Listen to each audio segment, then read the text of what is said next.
Okay, this is Sam from TikTok.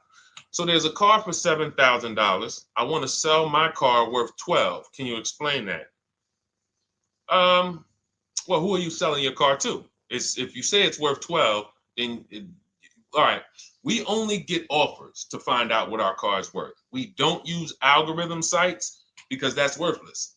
An algorithm site is a site like Kelly's Blue Book. You punch in your year, make, model, and in 3 seconds it tells you your vehicle's worth $12,000.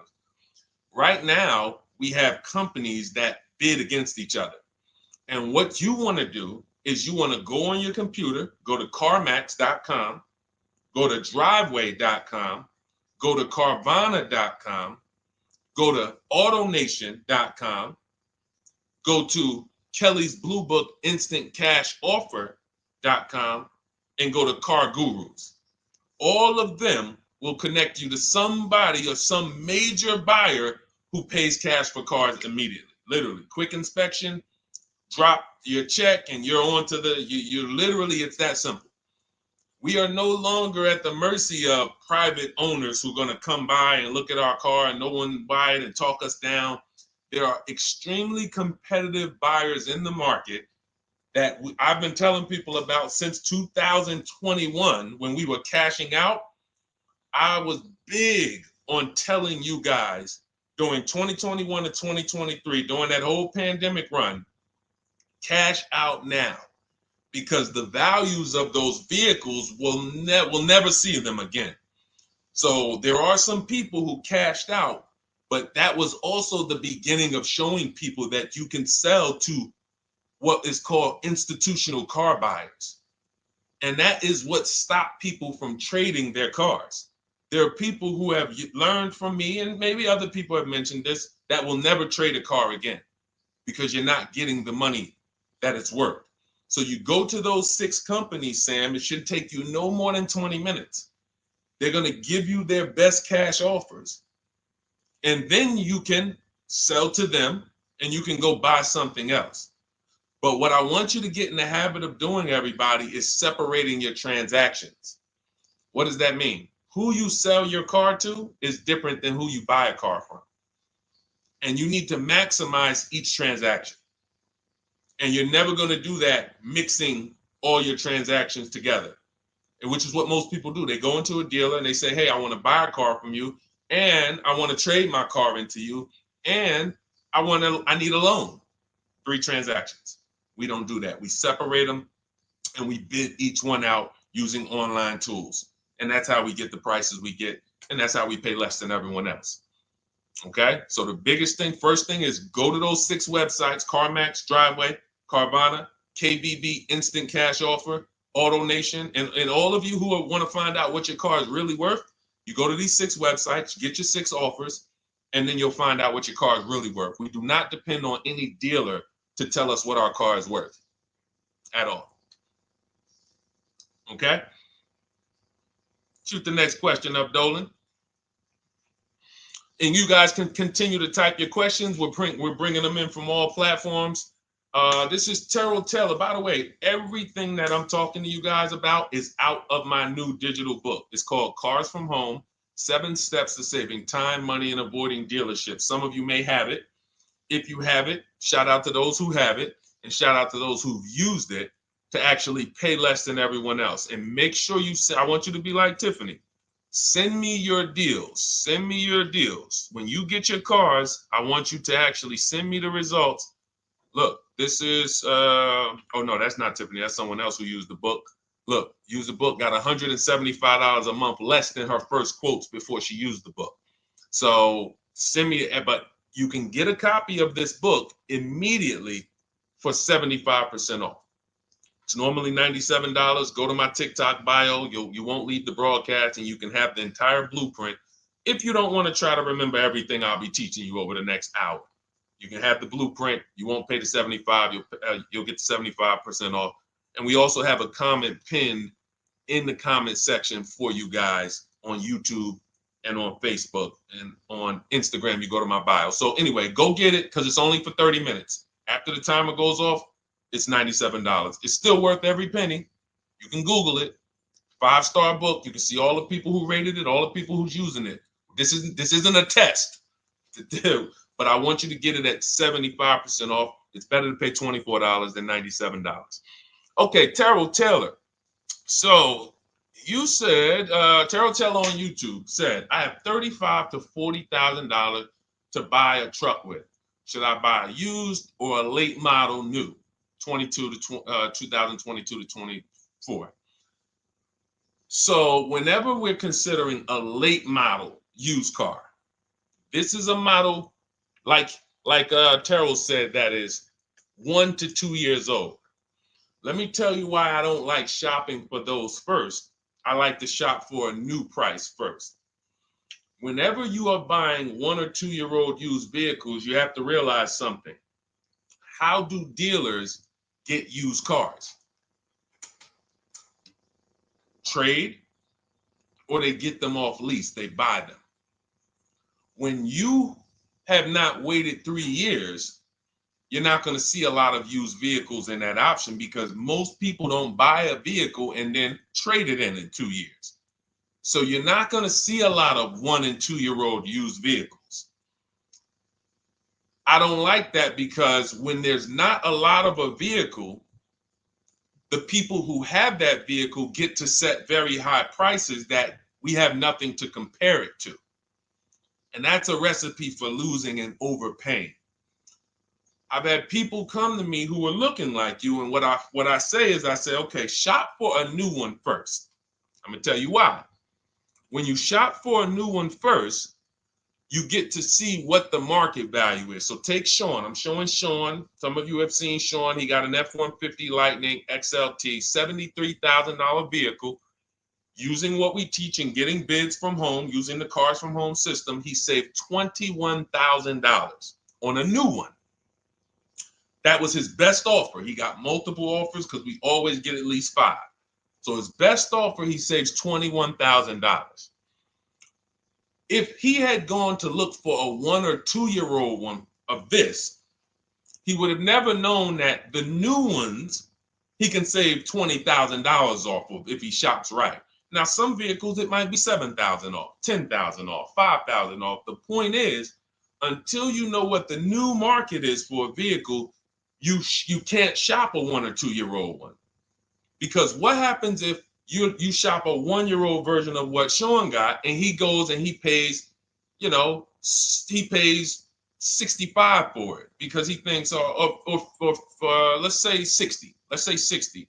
A brand new one, 73. Someone else is charging 60. All right, it's 2 years old. Let me get that one. Not 15 grand off. Problem is, he just overpaid for a vehicle because he could have got a new one for less than he got that 1 or 2 year old one. That's why the recent shoppers, anytime you guys are shopping 1 or 2 year old, you have to shop new first to find out what the market is. Now, in my book, I have my strategies for shopping new online and shopping pre-owned. It's totally different. Pre-owned, you want to go to all the marketplaces. If a vehicle's not on a marketplace, y'all, don't shop. Don't look at it. What does that mean?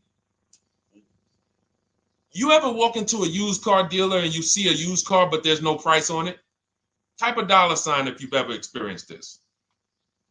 If you've ever looked at a deal, you've been in a dealership, you see they have a used car, there's no price on it. Type a $ if you've experienced that.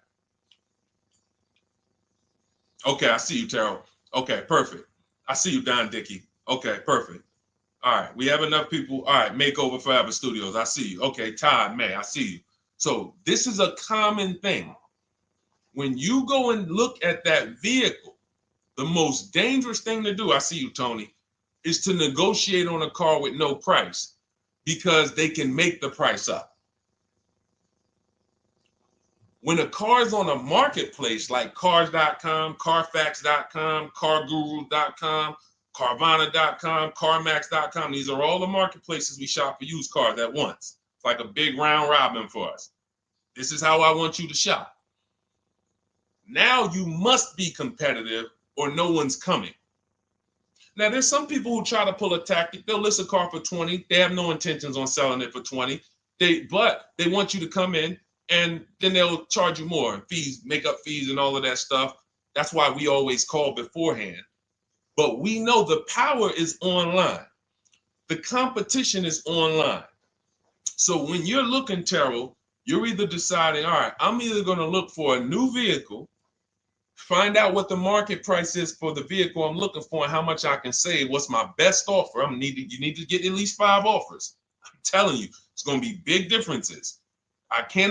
You have to prove this to yourself. Call around. If you want to do it manually, you don't have my book, do it manually, call around, speak to sales managers. You are going to see it's going to be a $5,000 to $10,000 difference minimum between all of these dealers' offers, minimum. And so then you want to look at the pre-owned options. Then you look at the pre-owned options. And the pre-owned options will tell you what the market is. And so this is only for you who are looking at recent model cars.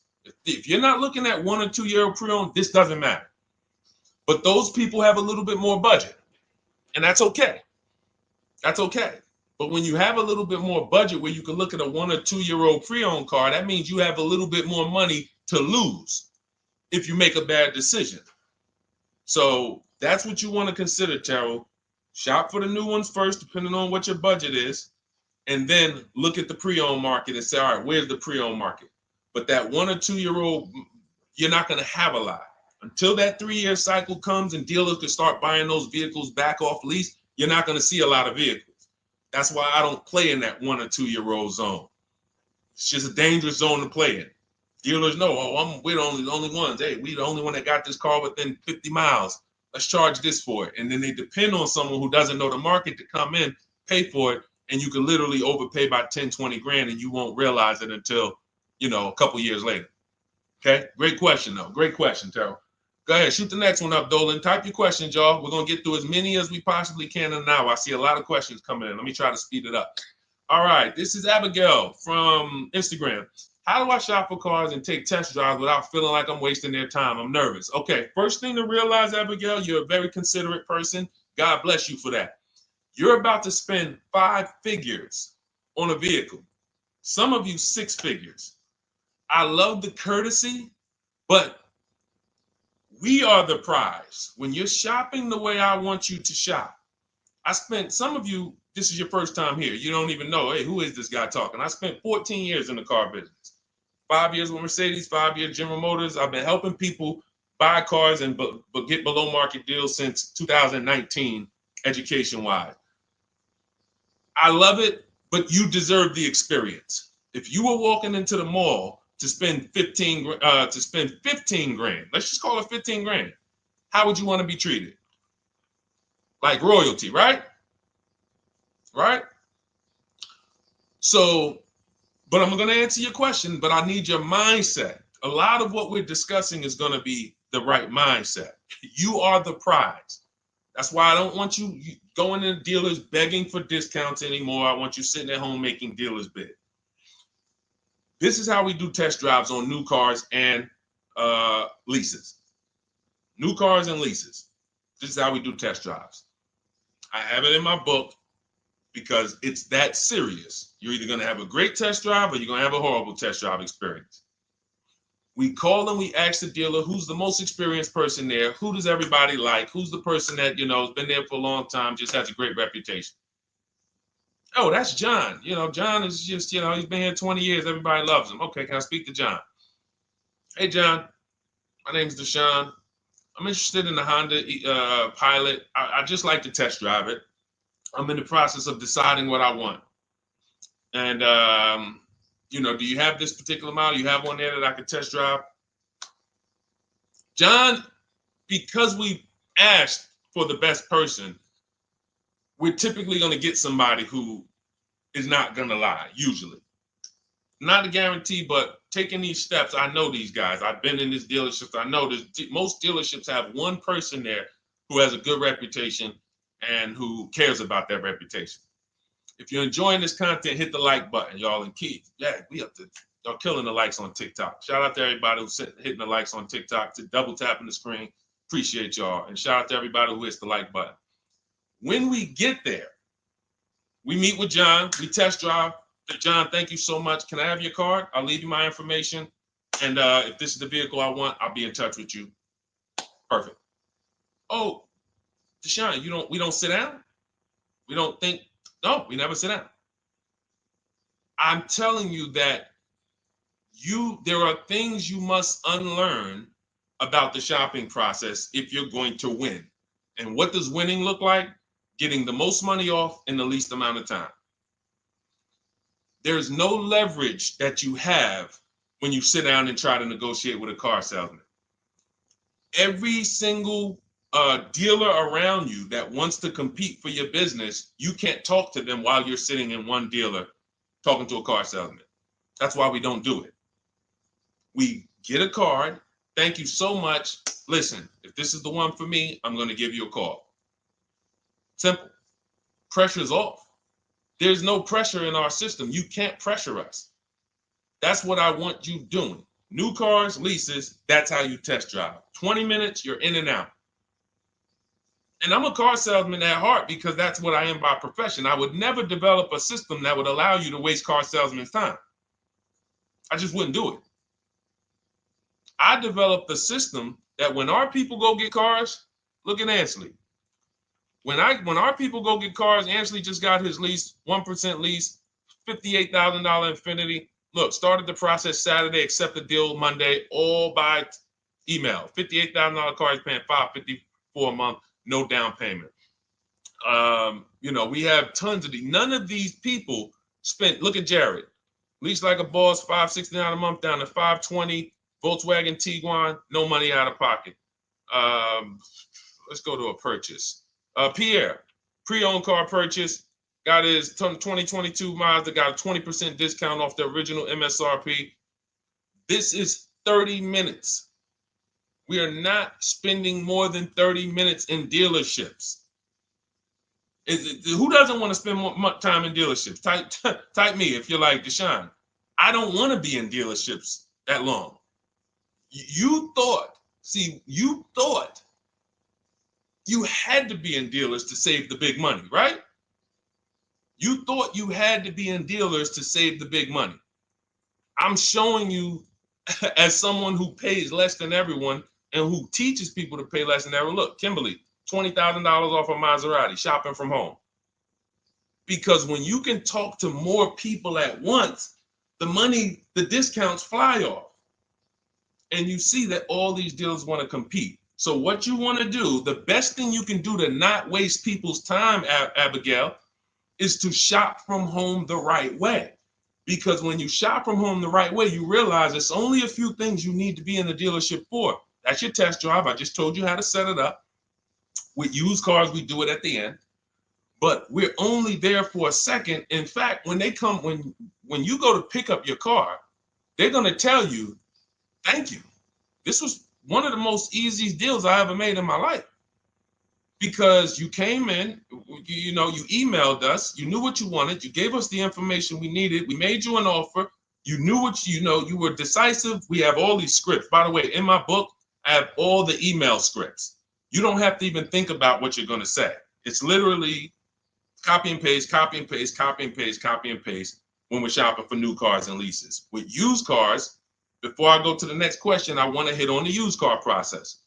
Used cars, we must test drive at the end. We can't test drive used cars over here and then go and buy another used car over here. So what we do when we narrow our choices down on all these marketplaces to our top 5 favorite vehicles, we need to verify that there's no bogus fees. When I was shopping for my Infiniti truck, I narrowed it down to 4 vehicles. But I'm going to tell you something that's the most, who's bought a used car in their life? Type the letter U. I need you guys to program what I'm about to say into your brain cells for the rest of your life. Type the letter U if you bought a used car or if you plan on buying a used car one day. Type the letter U.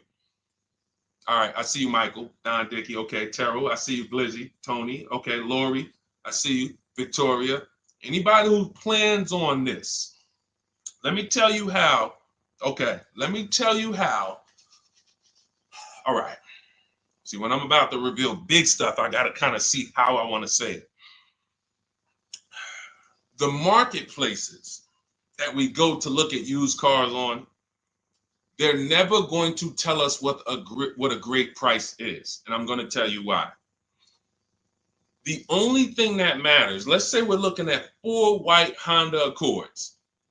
4, they're all white. These are the cars we want. We've narrowed it down. We're looking at 4. They all got similar miles, and they're asking price is $20,000. The marketplace is going to tell you what they think a good deal is based on algorithms. Based on all the vehicles listed on the market, this is a good deal. This is a bad deal. Here's what matters. How much was the original price of each vehicle? Why is this the only important thing? Because if we're looking at 4 white Honda Accords, but one of them was $35,000 when it was new, one of them was $39,000 when it was new, has a sport package, some special technology. One was $31,000 when it was new. One was $29,000 when it was new. What's the best value? What's the best value? You see how we clearly just went from, wow, all of these vehicles look the same, similar price, similar asking price. But once we found out, wait a minute, this one right here was $38,000 new.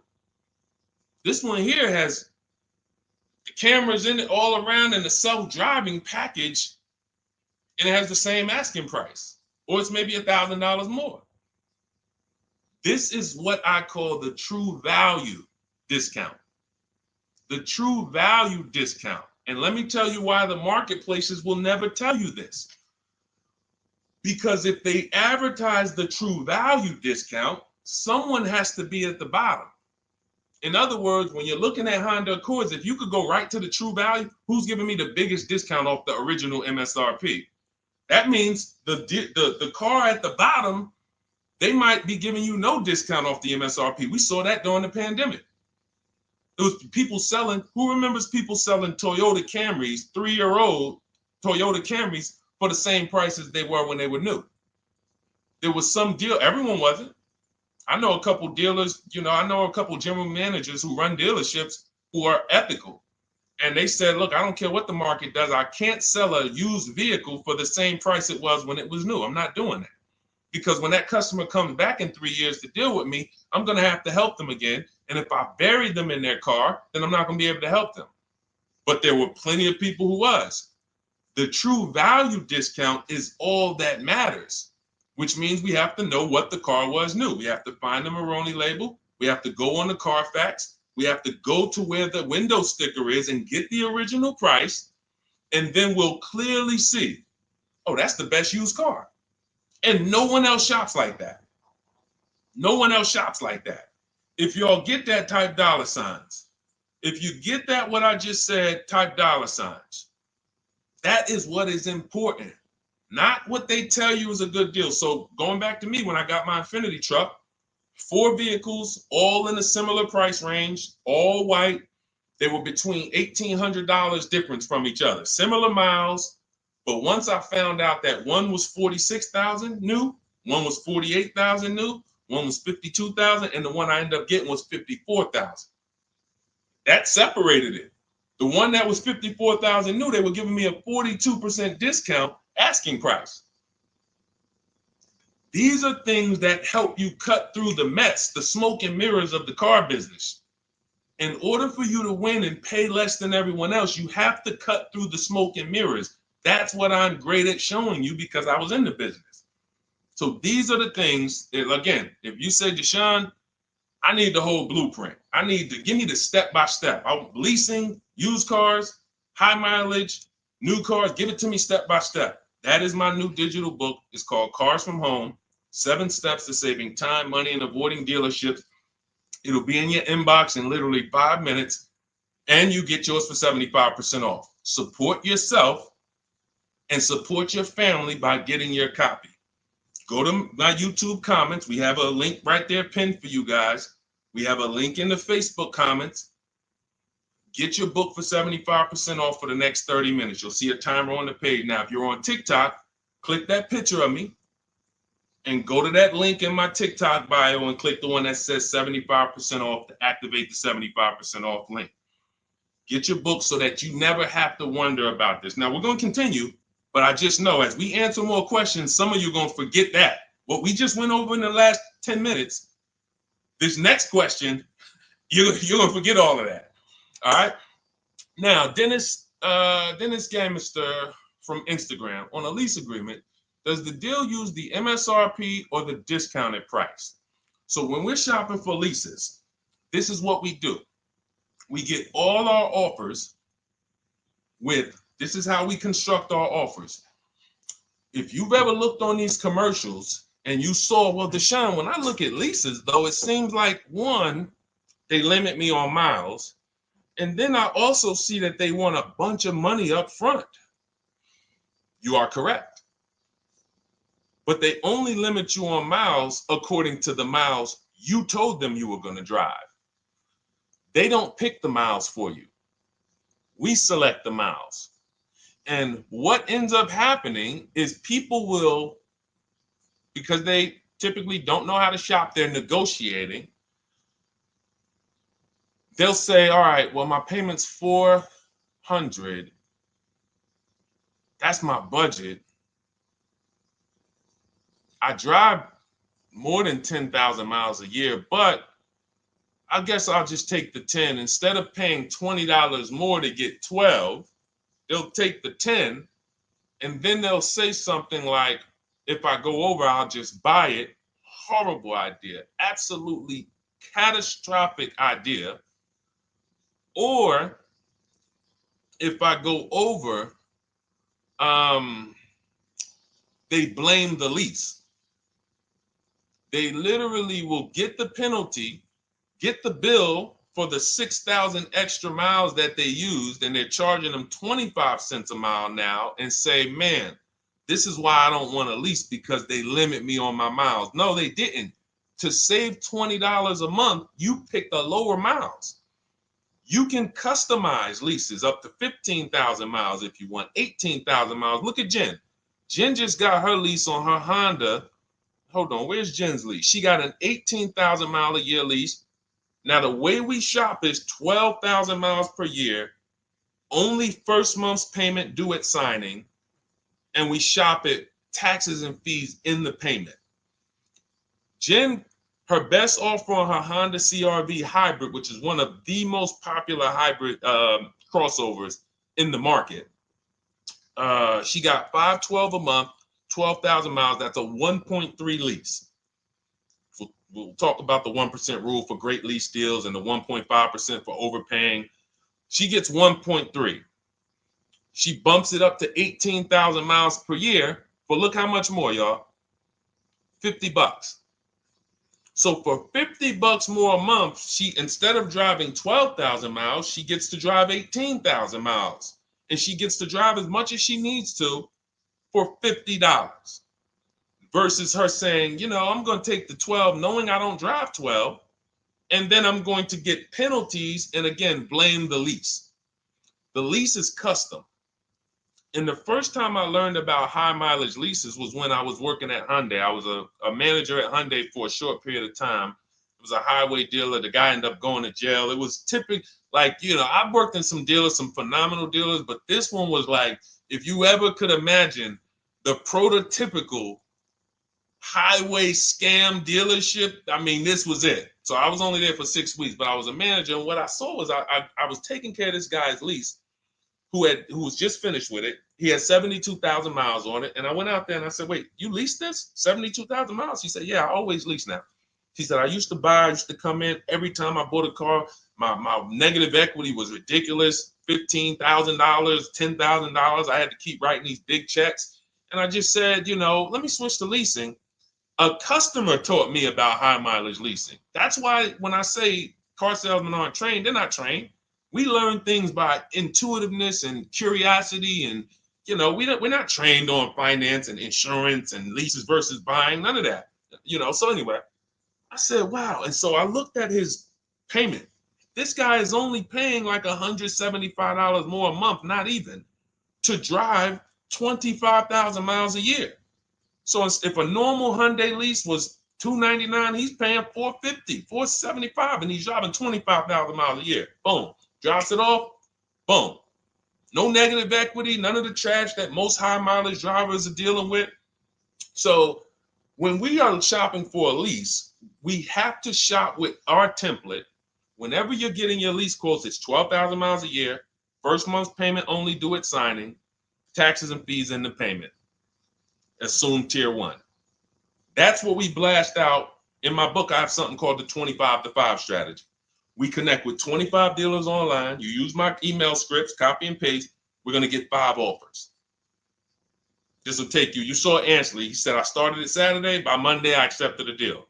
This doesn't matter. This is a 24, 48-hour turnaround to start getting offers on these vehicles. Now, once we're looking at offers, we take the MSRP. We take the monthly payment. We divide it into the MSRP.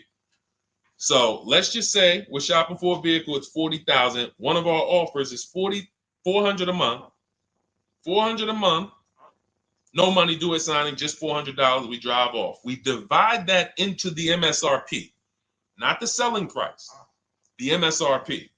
So now we divide that into 40,000. We can see and we multiply by 100. That's a 1% lease. The 1% lease rule has been around for the last 20, 30 years. If you could lease a vehicle and the offers is under 1% of the MSRP, it's a steal. Great value. Because a $40,000 vehicle with no money down to buy would cost probably $800 a month on a 5-year loan. So it's incredible value. It's a steal. You don't have to worry, am I overpaying? Nowhere near. You're still in the vehicle. And we have some people who shop from home using the car. If you're Deshone, do those deals really exist? If you're on YouTube or Facebook, you can see right now. Look, Greg got a 1% lease on his Kia EV6 Win, $527 a month, $56,000 vehicle. Look, Zafrina, $579 a month, $65,000 vehicle. Ansley, you saw Ansley's Infinity. Rosalie's Infinity truck. Right here. Look, it's paying $592 a month, $59,000 vehicle. 1% lease deals are out here when you know how to shop. Now, that's a steal. That doesn't mean that's the best. That doesn't mean, if I can't get a 1% deal. In order to get a 1% deal, you have to not just shop. You need major support from the manufacturer. The lease program has to be good. The rebates have to be good. The residual value have to be good. The money factor, which is the interest rate, have to be good. There's a lease program that no dealer can control. So when we get these offers, that's how we're judging them. Divide the monthly payment into the MSRP. In my book, I have a calculator that I created where we put all our offers into it, and then it spits out what we call counter offers. So we get 5 offers, 7 offers. We put them all into this calculator I created. Again, this is the best $24. If you get there for $24 before that 30-minute timer and you get your copy, it'll be the best $24 you ever spent. I hold myself accountable to that. You can Google the book and read the reviews. There's software that we created that that's how you're judging your leases. You're looking and you're comparing to the 1% rule. Now, when you get to 1.5%, we can't make those deals. We're paying too much for a vehicle that we're giving back. We have to see, there was no indicator before I created the 1.5% rule. As much as I love educating people on leases, the only people who should be leasing is if you're not keeping your cars 8 years. All of you long-term people who you keep your cars more than 8 years, don't think about leasing at all. You should be shopping for below market purchases. But if you're not keeping your cars 8 years, you're losing thousands of dollars not leasing cars. Depreciation is where you lose. Resale value is where you lose. So the 1% rule is what our anchor is, but 1.2 is great value. 1.3, great value. 1.4, good value. 1.5, good value. Anything over 1.5, now we're paying too much for a vehicle that we're giving back. So that's how we're judging. That's how we're judging and comparing our lease offers. And with the calculators that are in my book, you can literally do this in seconds.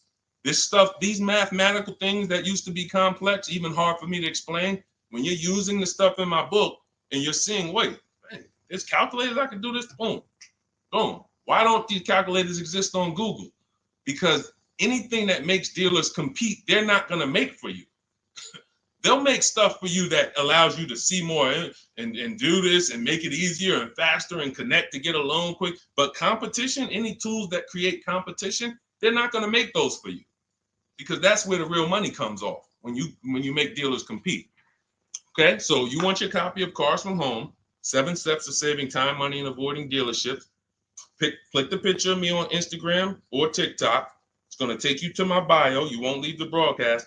Click that link and then click the button that activates the 75% off, and you'll have 30 minutes. Once the timer goes to 0, the $97 price is what you have to pay if you want it. It's up to you, but $24 is much better than $97. $97 is still a great price. I have no doubt that you guys would write me, especially the more you use this. 1, 2 cars, 3 cars. You get 1 lease this year, a used car next year, a new car in about 4 years. And Deshone, what about when websites change? What about, this is an online system. Websites go out of business. Vroom went out of business. They were in my book. We used to get bids from them to sell cars to them. When we were shopping for used cars, they were in my multiple marketplace strategy. They went out of business. I went right into the master file, updated the 9,000 people that had a book. It was probably like 2,000, 3,000 at that particular time. And the next time people opened the book file, there was no room. That's why the book is digital. That's one of the reasons. You'll see the other reasons is I have scripts that I link you to. I have PDFs I link you to. Videos I link you to. I couldn't do this with a real physical book. So again, in the YouTube comments, in the Facebook comments, we have a link for you guys to get your book at 75% off for 30 minutes and use it. All right, Dolan, shoot the next one then, brother. Let's go. How old of a used car should a person buy? That's based on budget. I like to start with, when we open those marketplaces, Tony, you want to start with the most recent cars. The first thing you're doing when you open up the marketplaces, y'all, first of all, we're creating accounts. Out of all those marketplaces I named, 6 or 7 of them, we use 8. We use eBay Motors, we use Carfax.com, we use Cars.com, Autotrader.com, CarGurus.com, Carvana, CarMax, Driveway, and that's 8. 7 of those, or 6, allow us to create an account. Why is it important to create an account? So that every single new car that matches our criteria, as soon as it's listed, we get a notification. The people who have that notification on, most of them don't know how to assess the market like I'm showing you. So even if they get a notification that the car was just posted, they're not going to have the information to take advantage of it. They're going to hesitate. What we do is, the first thing we do after we create our account is we're now assessing the market. Where's the low prices? Where's the high prices? And I'll usually go 3 years back, sometimes 4 years back, and let's assess the market. Now, I have another calculator in the, matter of fact, let me show this to you guys. I have another calculator. It's called the Perfect Budget Calculator. The Perfect Budget Calculator.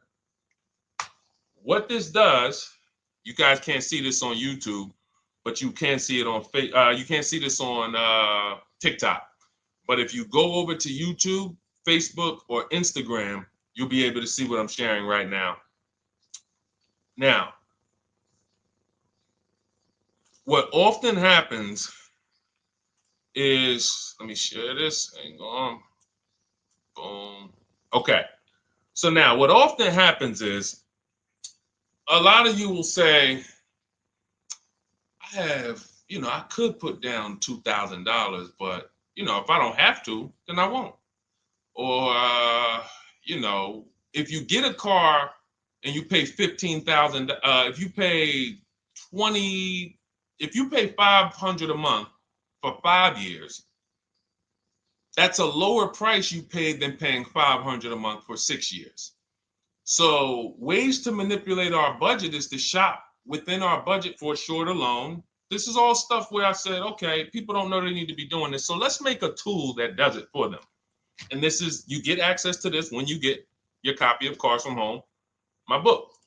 So let's say we do something called an equity assessment. Everybody who has a car, remember I was mentioning a little while ago, we go to these websites, Driveway, Room, or all these, and we find out what our car is worth. Let's say you're like, man, okay, if I sell my car to CarMax, I'm actually going to have $3,200 of equity. All right, so when I sell, I'm going to put that into my budget. All right, now max, my down payment, max I could comfortably do is $1,500. That's max. Now, we use the average interest rate, and in my book, I give you a link to see what the average interest rate is at the particular time you're going to be shopping. Let's just say it's 6.9. Now, we enter a comfortable monthly payment. Let's say you're like, all right, I don't want to go any more than $425 a month for 6 years. That's my max. You enter your state so we can pull the taxes and we can pull the fees. New Jersey, calculate budget goals. Now it's going to ask you a comfortable monthly payment on a 5-year loan. You might say, all right, same thing. I still don't want to go over 425 no matter what. Perfect. What this does is create multiple goals. And it creates multiple goals. It creates a starting point. Now, if you find a car at this price, $18,776 or less, you can do a 5-year loan, use none of your equity, so this will go in your bank, and use none of your down payment.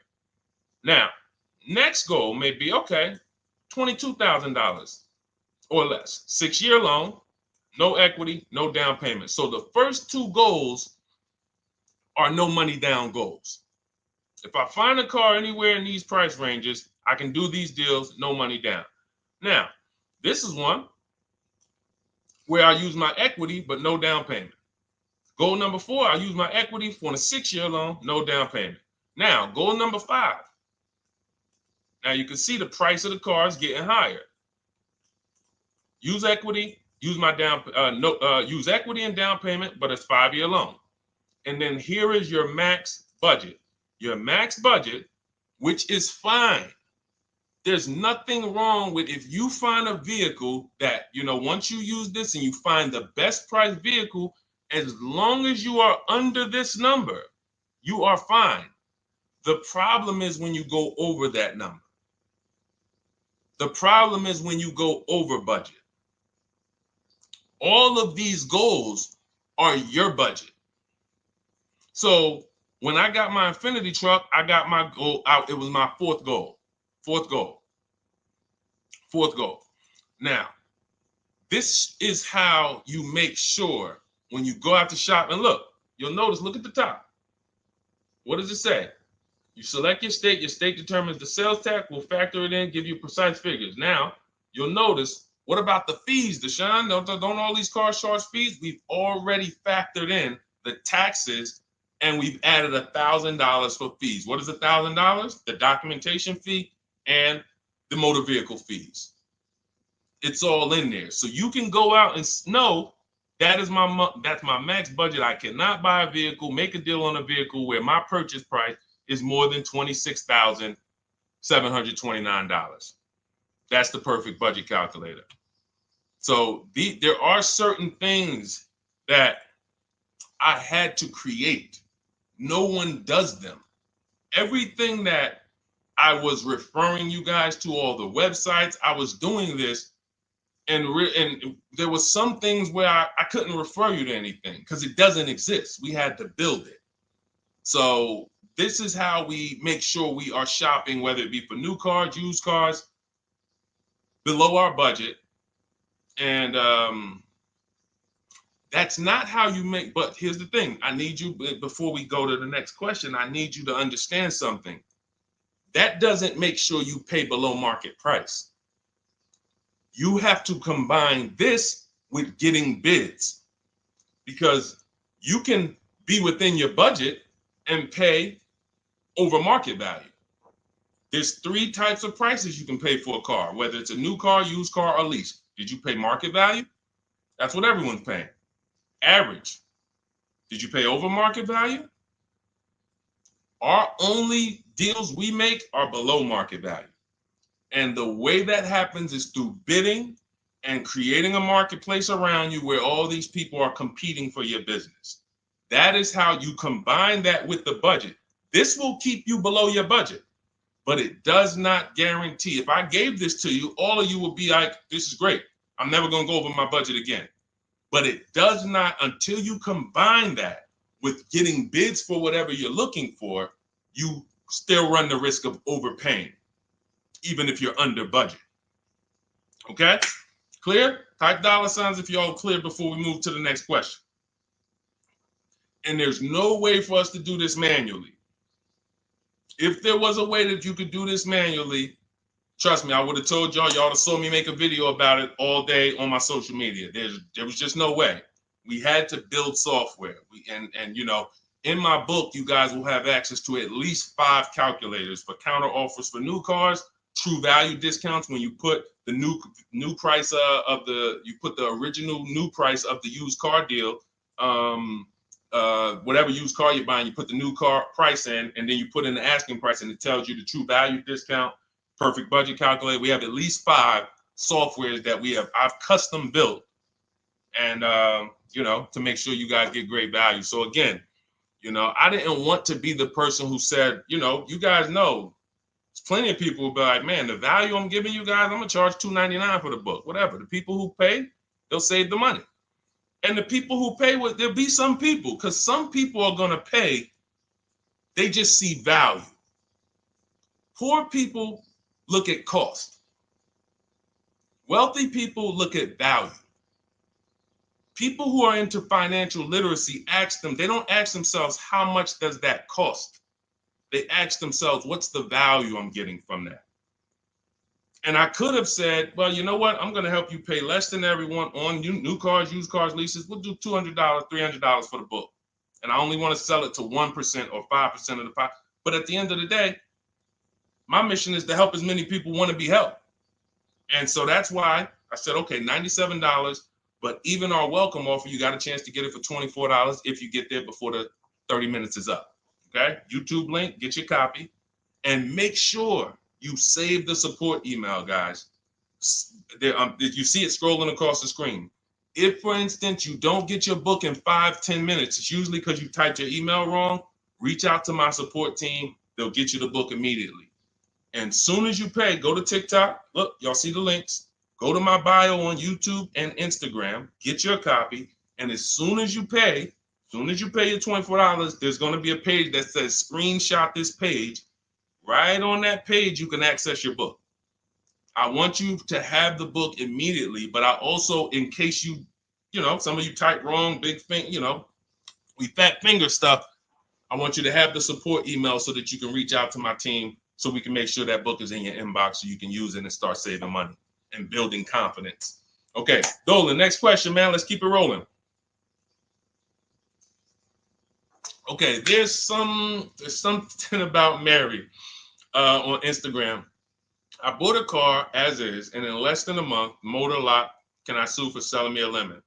I'm not a lemon law attorney, but that is not what a lemon law case is based off of, in my understanding. Lemon law case is based on you buying a vehicle and the same thing continuing to go wrong at least 3 times. You know, that's a general overview of, you know, what the lemon law process is.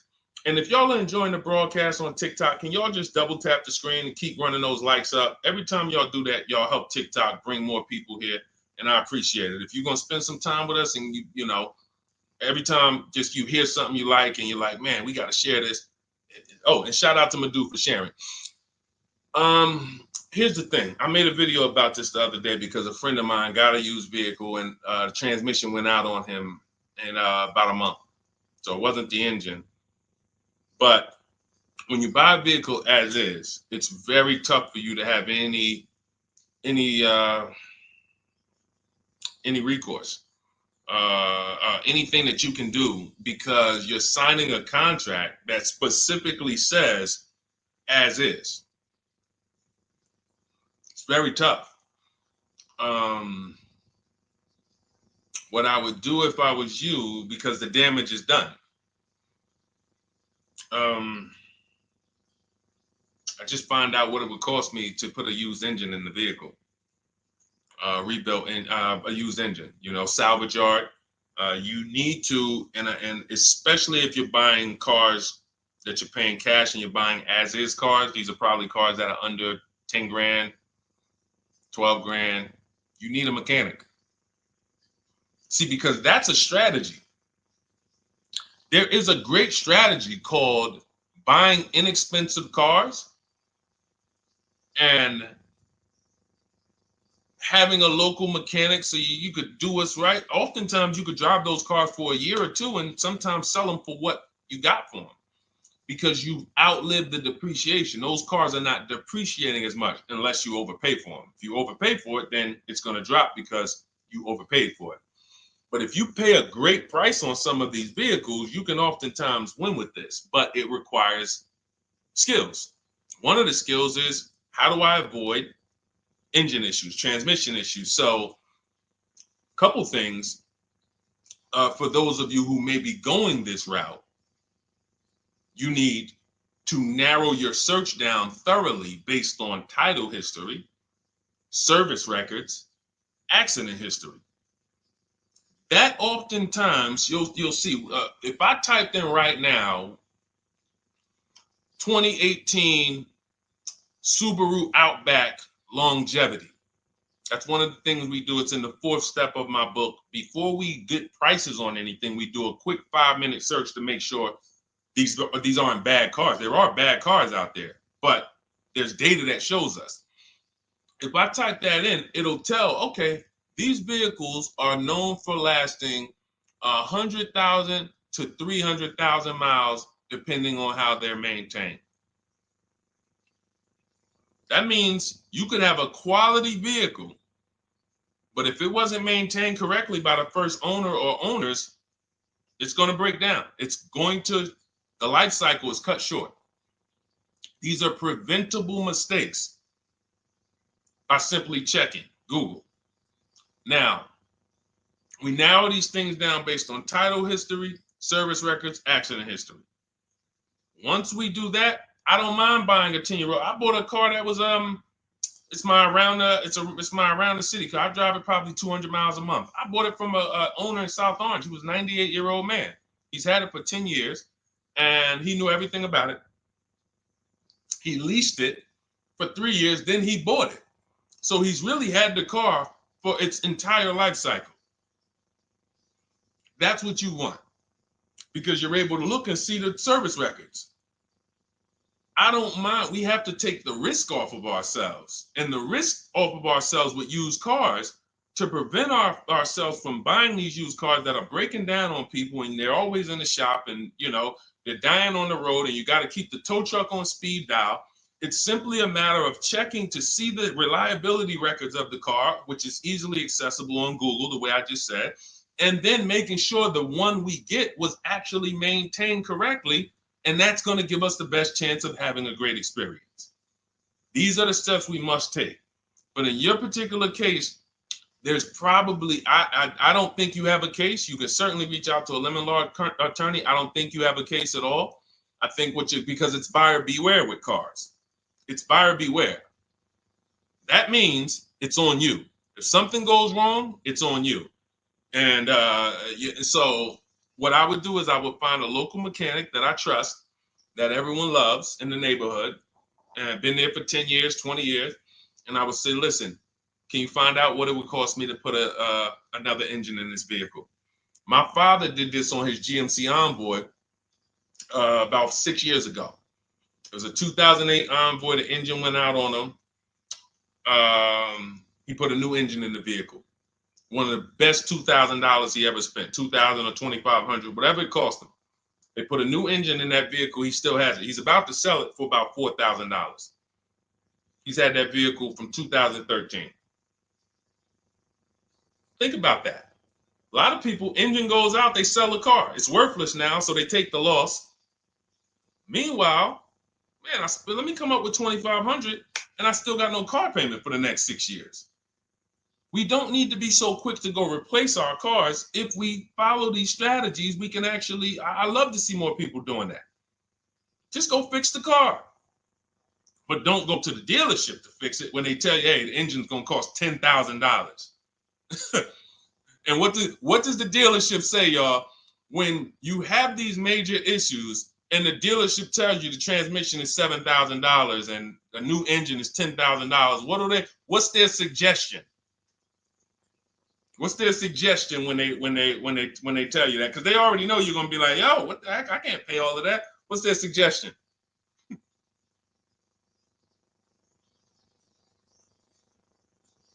Let's see, let me give y'all some time to type. I just want y'all to know, like, this is how the system works. So I know somebody, look, thank you, Jay June. Trade it in. Thank you. You see how we can, oh, look, NY Anderson, buy a new one. So what they do is, exactly, Victoria, they're going to suggest a new vehicle.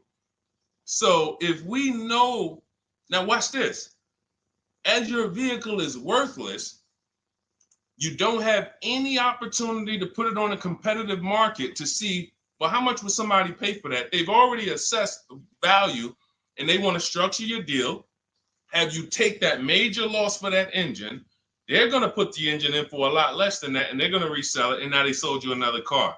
When you could have just literally went to a mechanic, got a rebuilt or got a used engine, put in that vehicle, cost you $2,500, maybe $2,000, and literally you're on the road for another couple years with no car payment, keeping money in your household versus now I'm in another $400 a month payment. Okay? This is what it's about. And if you're like Deshone, well, I don't want to keep a car that long. We talked about you earlier. You shouldn't be buying cars. Because the keepers on here who keep cars 8 years, 10 years, who has a car they've had in their driveway for more than 8 years? Type the number of years. I want to explain something we're going to help a couple people learn a lesson here about themselves, because they're going to be like, they're going to realize they're not keepers.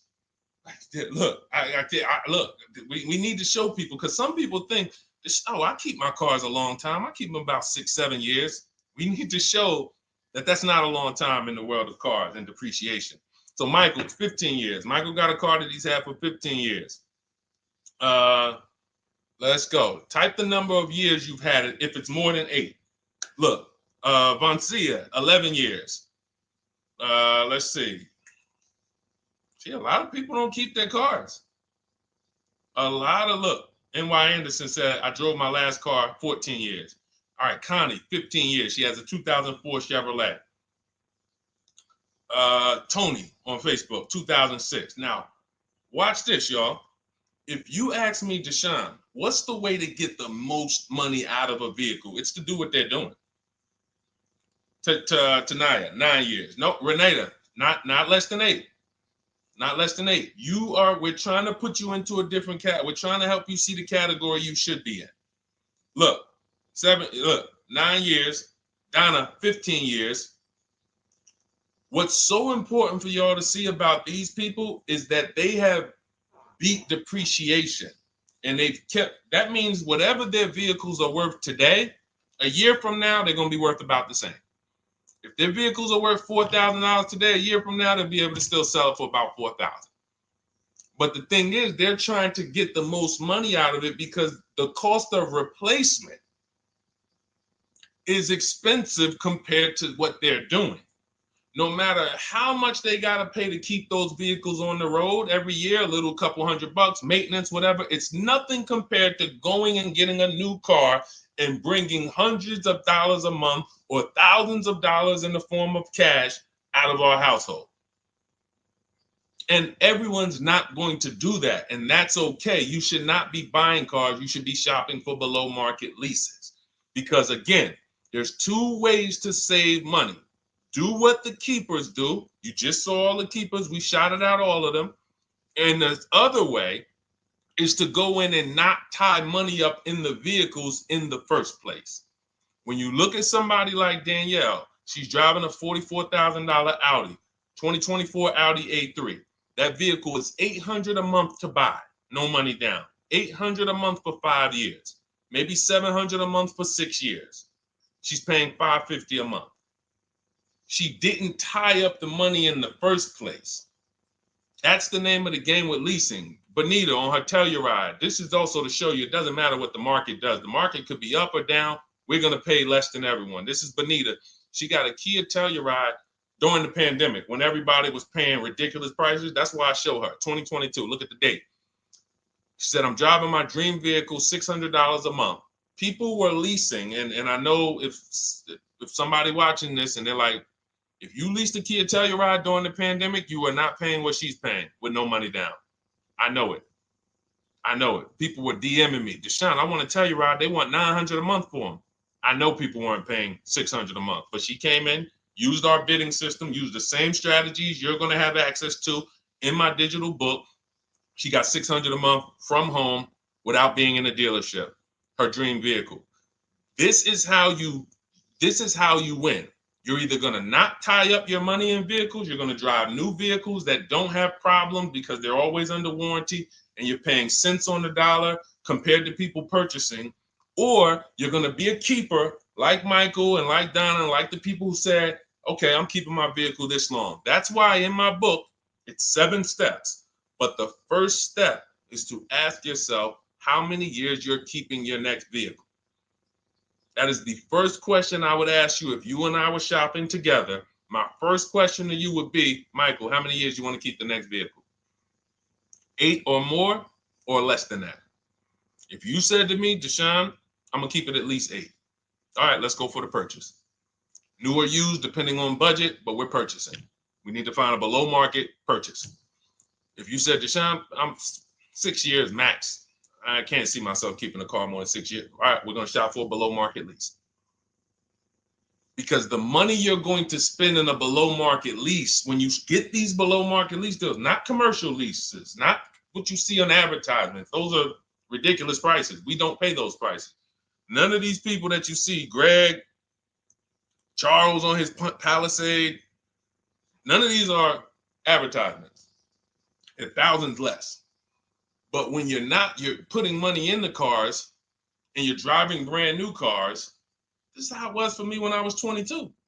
This started for me at 22. I was working for Pontiac and I leased a brand new Pontiac G6. It was $256 a month. $256 a month. It was like a $21,000 vehicle. Same time, I had a friend of mine. She got a I don't want to say it because she might be watching this, and this is no shot at her. I didn't understand enough to teach her back then because I was new in the business. She went and she bought, let's call it a Honda Civic. Now my car was bigger because the G6 was a mid-size vehicle. The Honda Civic is a compact vehicle, but she bought it. $20,000 vehicle, 22, whatever it was at the time, paying almost $500 a month. Like that's a $500 payment. That's what it is. So my young household, I got a newborn daughter. I got a new car I'm paying $256 a month for. Same time, it's got families around me. They're in their 20s, but they're paying $500 a month. This is what showed me, wait, something's going on. And I never stopped. I bought a used car at that time, but since I've had 4 Infiniti leases, I've had a Jeep Grand Cherokee lease, and people always think, gee, you must be paying ridiculous money. I see you get new cars every 3 years, but they don't. I'm driving $40,000 cars, $45,000 vehicles. I never paid over $400 a month. Not one of my lease payments was ever. I remember I got this Jeep Grand Cherokee, and it was a $35,000 Jeep Grand Cherokee Laredo, 2018. When I got my offers, the best offer was $330 a month. 12,000 miles per year. And that's what I was driving. If I was driving 15, I would have bumped it up to 15,000 miles per year. I got $330 a month. I went in there and I gave them $330 for that Jeep Grand Cherokee and I drove off. $35,000 vehicle. This is what I'm telling you guys. This is what is called deal structure.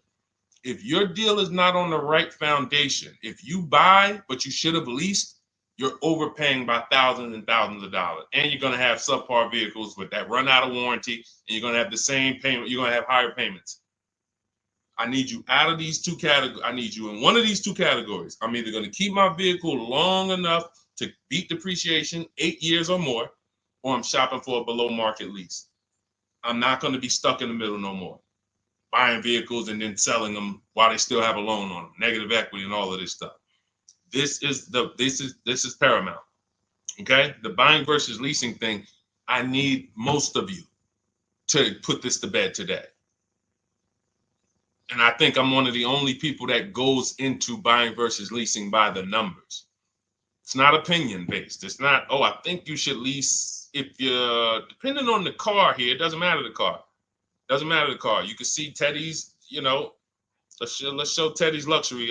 Teddy got a BMW. Doesn't matter. He wasn't going to keep it 10 years. Look, goes on a BMW 2024 i4 M50. It's a $73,000 vehicle, $856 a month. $856 a month. Look, he said the dealer's initial offer came in at $937 using the counter offer calculator. Using the counter offer calculator, he counted at $829, $856. If you just jumped on the broadcast, I showed you some of the calculators that I created that are in this book. In my book, there's a reason it's 5-star rated. There's a reason people that you can go read what your peers say about that book. Get your copy for 75% off. It's in my TikTok bio. Click that picture of me. Click the link. Same thing on Instagram. Go to my bio. Click the link, and you'll see a button that activates the 75% off book. And if you're on YouTube or Facebook, it's in the comments section. 30 minutes only. Get your book so you can have access to all of this. Unless you just have an incredible memory and you can remember everything we talked about over the stream, but none of you can. I know none of you can. That's why, I couldn't even do it. It's just too much. We're talking about used car strategies, new car strategies, lease strategies. You guys, you're not gonna remember all of that. But anyway, let's go. All right, I think we got time for a few more. Go ahead, Dolan, keep it rolling. Make sure you guys screenshot the support page. As soon as you pay for your book, the book is on the thank you page. Remember that. I don't want you, I send you the book 2 ways. As soon as you pay, it says access your link below, open it. You can click it and save it right to your phone or computer right then and there. If you do not save it right then and there, make sure you screenshot the support page or use the support email that's scrolling through the screen. This is not for questions. Do not send me general car questions here. I don't answer questions by email. That is strictly for those of you who have your book and you're like, or you paid for the book and you're like, okay, where is it? It's usually because the email was wrong. That's okay. Hit that support email so that my team could send you the link out so that you can have your book today and start digging into it and using it. Even if you're not shopping right now, you can still map a plan out. Go ahead, Dolan, shoot the next question up.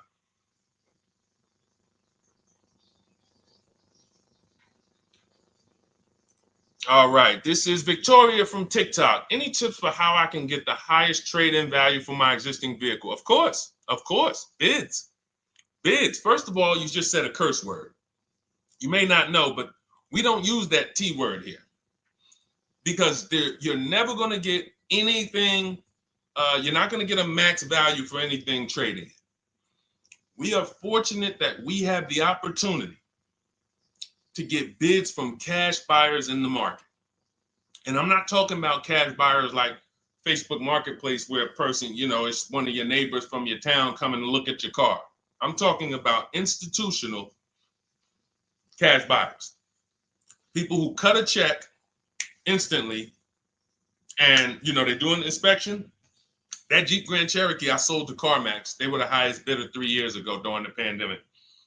I'm not going to tell you what I made because those values don't exist anymore. So it just doesn't even make sense. But, those of you who were watching my videos earlier 3 years ago or using my tips, you guys cashed out and made ridiculous money. When corporations were trying to make money on people, we made money too.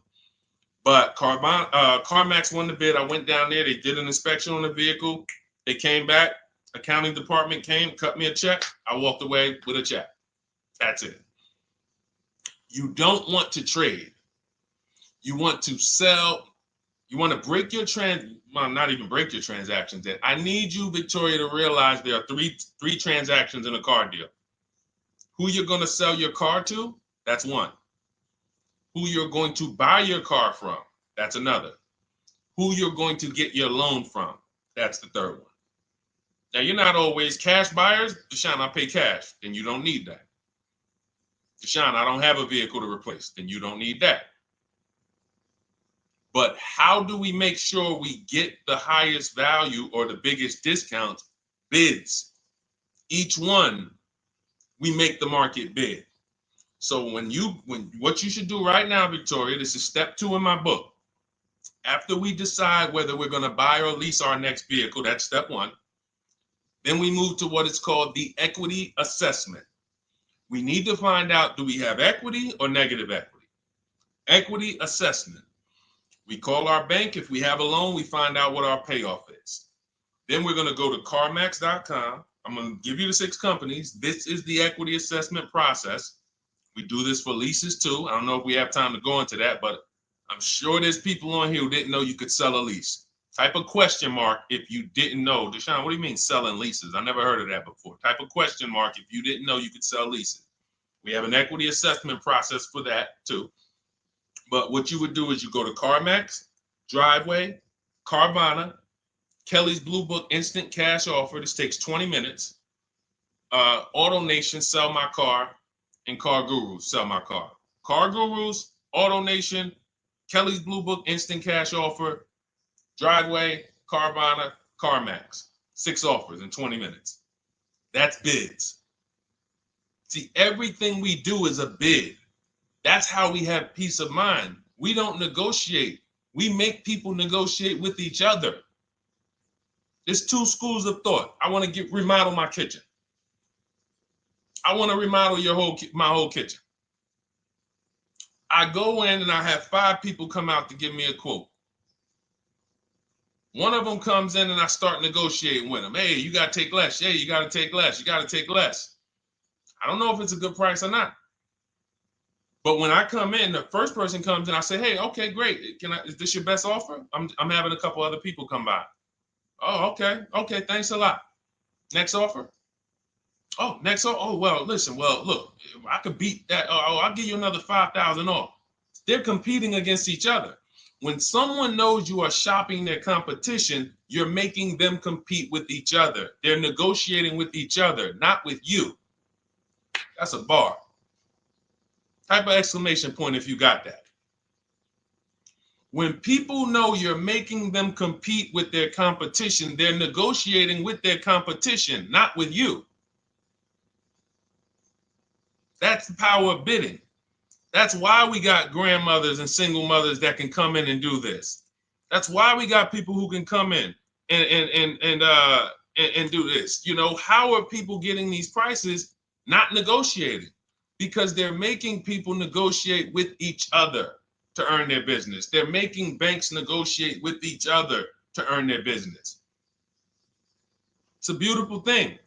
Banks and dealerships depend on you not making them compete. They want to negotiate with you and try to make you imagine and make you think, well, that's the bottom. That's the bottom. And you think that's the bottom, but that's only their bottom. Their competition's bottom is different. Their competition's best interest rate is different. Their competition's best discount is different. And why is what we do so easy? Because we're right here in our houses.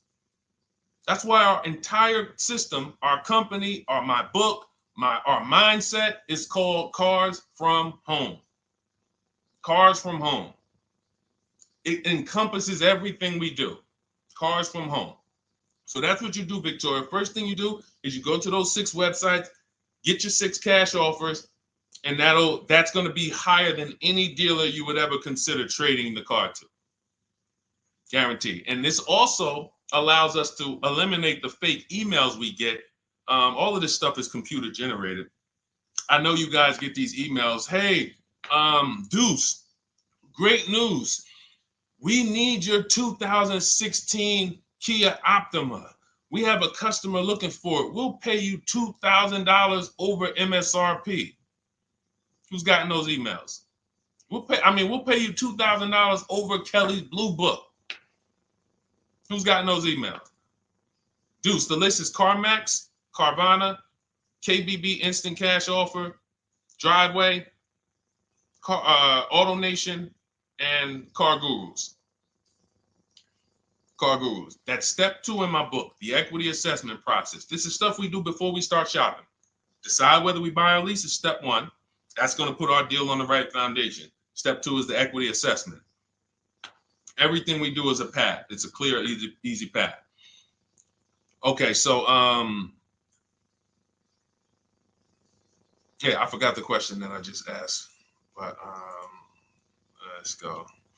I could already tell. See, I could tell when I'm winding down because y'all could tell stuff will start blurring to me. That's why I'm like, see, and if that happens to me, I know it happens to you. Like that's why I'm like, listen, grab your copy of Cars from Home. It's a digital book. You'll have it in your inbox in minutes. It has it's continued updates. I probably updated that book 5 times since we originally launched it. Added calculators to it. Those weren't in it originally. I've added the calculators. I'm committed to making stuff better without being like imagine this. Oh, well, you bought volume 1 of Cars from Home, but I just put a new tool in, guys. Now you're going to get volume 2. And now every time a website changes, you got to get volume 2 and volume 3. And 5 years from now, you're getting volume 9 each time. It's like, no, literally one-time cost. And I can't tell you if that'll be around forever. I can't tell you that. I can't tell you 3 years from now, I'm going to be giving free updates of the book. I don't know. But I know today, that's what it is. Everyone who gets their book, you get free updates as I update the book. Because there's value in that. There's value. I could send an email out to people every 3 years and ask them, hey, did you enjoy the book? They're going to say, hey, yeah. Well, here's the thing. My new version is this. There's value in that. It could just be $24. They're already a believer. Someone who used the book's already a believer. So they'd be like, yo, the new version, oh, I'm about to shop again. $24. I'll pay it again. It's the best money I ever spent. But for now, I'm not doing that. Those of you who have the book, you will get free updates, and we'll keep you on the list to make sure you always get free updates of the book. So your link for 75% off is in the YouTube comments. It's only good for 30 minutes. It's in the Facebook comments, and it's in my Instagram and TikTok bios. Click those links in my bio. Click the button that says 75% off my new book. Get there before the $97, before it goes back up to $97. And make sure you save the support email, guys. Screenshot the support email. It's scrolling across the bottom of the screen. If that book is not in your inbox in 5 minutes, I want you to email my support team. Make sure you check your spam. And I also want you to, as soon as you purchase, you'll see, I say, hey, access your book below. So there's a link where you can click, open it up, get your book immediately if you want to download it, but I also email you a copy. But make sure you save the support email just in case. And again, that email is not for questions. Okay, it's not for car shopping questions, nothing like that. That's only to make sure you get your book. Okay, so great. Listen, great job. We've been on here about 1 hour and 20 minutes. Great questions. You guys know I like to go into detail in these questions. I would love to be able to get through 100 questions in 1.5 hours, but that's just not the way it works. We're not talking about buying, $100 items here. If we were talking about house buying, we'd have to go into detail. These are major items. This is the most expensive item y'all are going to buy behind your house. Think about that. And think about how many people are there to protect you when you buy a house. Think about how many people have licenses. See how that question got asked earlier? Can they sue if it was a house and they did you wrong? Sure. You can go before the real estate commission. People can lose their license. People can lose their ability to practice real estate. If they did something unethical, you can bring them before a court and a judge, and you can have recourse. You can get, justice. Cars, you got nobody. No one's licensed. The person who's helping you buy your car that you're sitting there negotiating with, which I want you to stop, they might have just got that job. And they didn't get that job because they're a finance expert and they're someone who understands how to help you, because they're not going to ever make you compete against. They're never going to put you in a position where you can make them compete. They'll say, hey, let's negotiate. But here's the thing. That person just got a job because, you know how many people walked in a dealership with a good smile and a good personality? 2 weeks later, they're selling cars. These are the people that are helping you. They're not licensed. They didn't go through school. They didn't go through ethics training. They didn't go through any of this stuff that realtors and brokers have to go through to help you buy houses. So when you get your car, it is on you. That's why you want me working with you. You want my blueprint. You're not by yourself. You're watching my videos. Once you get my book, you can stop watching my social media videos. I don't want you watching my social media videos if you have my book. It's just going to confuse you, because what my social media videos do is warn you what not to do. That's what my social media videos do.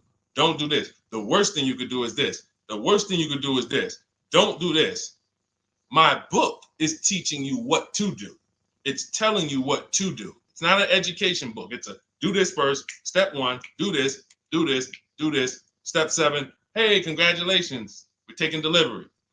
We're not focused on that. So once you get my book, you don't have to watch my social media videos ever again. And I want to say that because a lot of people will get the book and still be watching them and trying to piece it together. You got my blueprint. You don't need those videos anymore. Okay? So always a pleasure, y'all.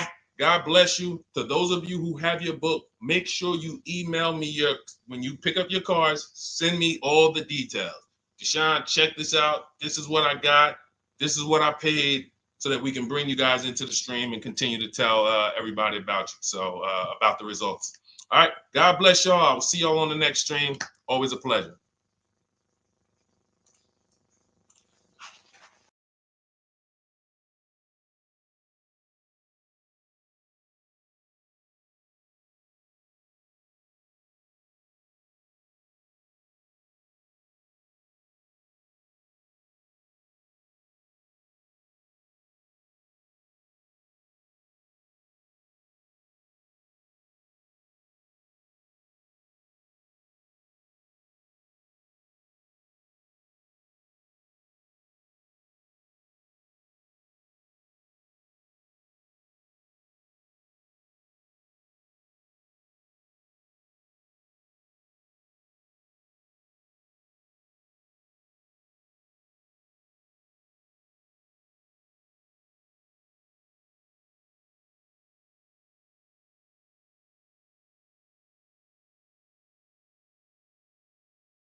All right, hang on. Welcome to Car Shopping Questions and Answers. We are going to be going deep on all your car shopping questions. No question is off limits. And if you don't know me, my name is Deshone the Auto Advisor. We're already up and running on TikTok. We got our first couple questions about to come in, but I need to get back on Facebook because we have to start Facebook, YouTube, and Instagram at the same time, or it's not going to work. So let me it's all good. Stay right there. And I want you guys to start typing your questions. We'll be here for a powerful hour, and I'm just going to go through as many questions as I can in an hour. And we're going to be talking inside stuff. I don't hold back. Some of you know who've been on the stream with me. I do not hold back when it comes to questions and what we do here. So let's just go on Facebook. All right. Hang on. Let me throw the link up. Perfect. Yeah. All right. Okay. We're good to go. Dolan, you can bring the first question in. And let me give a new. Welcome, Facebook. We're on 4 platforms right now going live for car shopping questions and answers. Type your questions in below, and we're going to make sure we get to them. All right. It's not easy getting 4 platforms live at the same time. And we have 2 TikTok channels that we're live on at the same time. So everything we'll be talking about is out of my new digital book, Cars from Home, 7 Steps to Saving Time, Money, and Avoiding Dealerships. I have a special link for you to get a copy at 75% off in my TikTok bio, in my Instagram bio, or in the YouTube or Facebook comments for the next 30 minutes. Let's rock and roll. All right. First question comes from Scott on TikTok. I'm trying to buy a new pickup truck in New Jersey. Not sure how to do it. Well, the first thing we want to do is decide whether we're going to buy or lease. If you're keeping this truck longer than 8 years, then you should be buying. Once you decide whether you're going to buy or lease, and that's how you're going to avoid depreciation. Like you could save a ton of money on this truck, but if you trade that truck in 3 years, 4 years, you're going to lose a lot and you're going to just be buried because you're losing too much over the first 5 to 7 years of the truck's life cycle. So if you're like Deshone, I'm keeping it more than 8 years, no need for me to think about leasing, all good. Now we're going to move to what we call the equity assessment. Do you have any vehicle that you own right now that you need to replace? Because there's a word that we don't use here. Some of you know who've been on the stream with us for a while. What's the word we do not use? Starts with a T. There's a word here. See, so, and I'm moving you through this process. So Scott, I want you to see this is a process. It's not we don't wing it here. So there's a word we don't use. You already decide whether you're going to buy or lease. Let's see. Does anybody know? We might have a lot of new people on here today. Thank you, Brenda. Trade in. Brenda got it. We don't trade in vehicles. Because again, when we start talking about getting all the money on our car deals, we got to realize something. We got to get all the money from each transaction. That means the car we have right now, if we don't get the most money for that, we lost money. The loan we may be getting, if we don't get the lowest interest rate, we lost money. And the car we're buying, if we don't get the best price, we lost money. So what we do is the equity assessment. Let me know if you have a vehicle you're going to be replacing. We would make sure we go online, we go to bidders, and we find out the highest bid we can get on our vehicles. Takes us 20 minutes. 6 major websites: CarMax, Driveway, Carvana, Kelly's Blue Book, Instant Cash Offer, Car Gurus, and AutoNation. These are people who are fighting tooth and nail every day to buy cars. So we get bids from them. Now, let's move in. Let's say you don't have a car to replace. Now what do? Well, let's look at how we're going to pay for this truck. Are we going to, let me turn on airplane mode to make sure I don't get any interruptions. All right, how are we going to pay for this truck? Are we going to buy it cash, or are we getting a loan? So if we're getting a loan, then we need to see, are there any special interest rates on this truck we're looking at? If there's 0%, if there's 1.99%, that eliminates us from needing to shop for a loan. That's called a subvented interest rate. No one's beating it. So when you guys see like Honda, if a vehicle you're shopping for has a 2.99% interest rate, 1.99, that eliminates us shopping. But there's one parameter we must look at in the fine print. What's the term? Is it for 3 years? Is it for 5 years? If they give us 0% for 3 years, a lot of people can't afford that payment. Interest is great. There's no interest. It's free money. But you got to be able to afford the payment based on the term. Then we move into looking at, is this a quality truck? It's a very important step. Let me tell you what happened. People used to buy Range Rover. When I worked at Mercedes, we had a Range Rover dealer right next door. People come in and get a great deal on a Range Rover, come in, feel like, okay, I won. That truck's in the shop every 90 days. Every 3 months. Lights going off, it's on a flatbed. We had people going in that dealership, literally. Maserati had a couple models, same thing. But there are domestic models too. There are import models. There are Japanese models too that have issues. So what we do is we do a quick search, takes us 5 minutes. Nothing that I'm talking about takes more than a couple minutes. In fact, our entire process to buy cars that I teach, my 7-step system, is 90 minutes to 2 hours. You can get the best, you can get below market deals on any vehicle in no more than 2 hours. So, but we can't get a below market deal and then find out we bought a bad vehicle. That means we lost. So whatever truck you're looking at, you would type that truck into Google and you would type, for example, 2024 Chevy Silverado, and you would type in initial quality. Initial quality, guys, is going to tell us what the data says about the vehicle in its first 90 days. That's initial quality reports. That means when people get it, all the owners, the thousands of owners that are buying this vehicle, what are they saying in the first 90 days? Are they saying the electric, are they saying it's hard to manage? It's too complex, there's issues. Initial quality we look at and we skim Google to see if we see any red flag articles. Then we switch initial quality to reliability.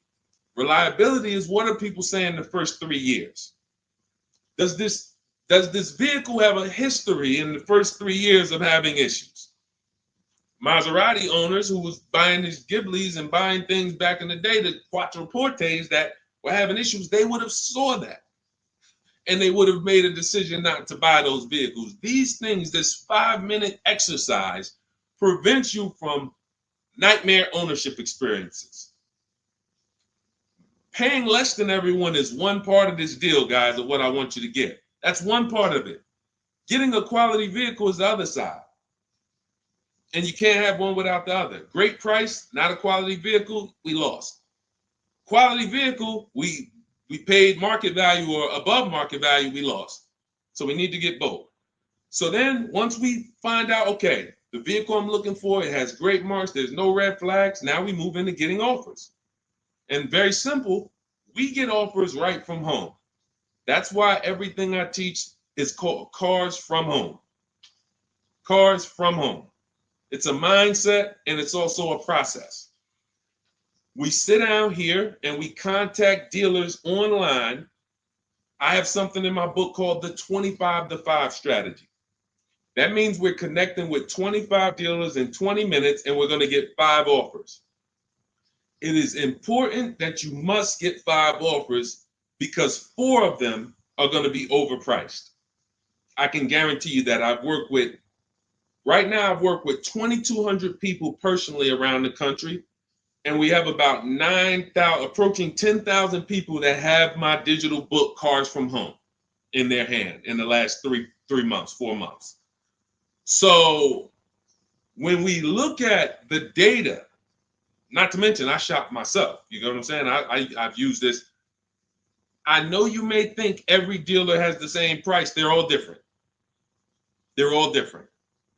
That's why your best deal, and pay attention to what I'm about to say. In fact, hit the share button if you're locked in.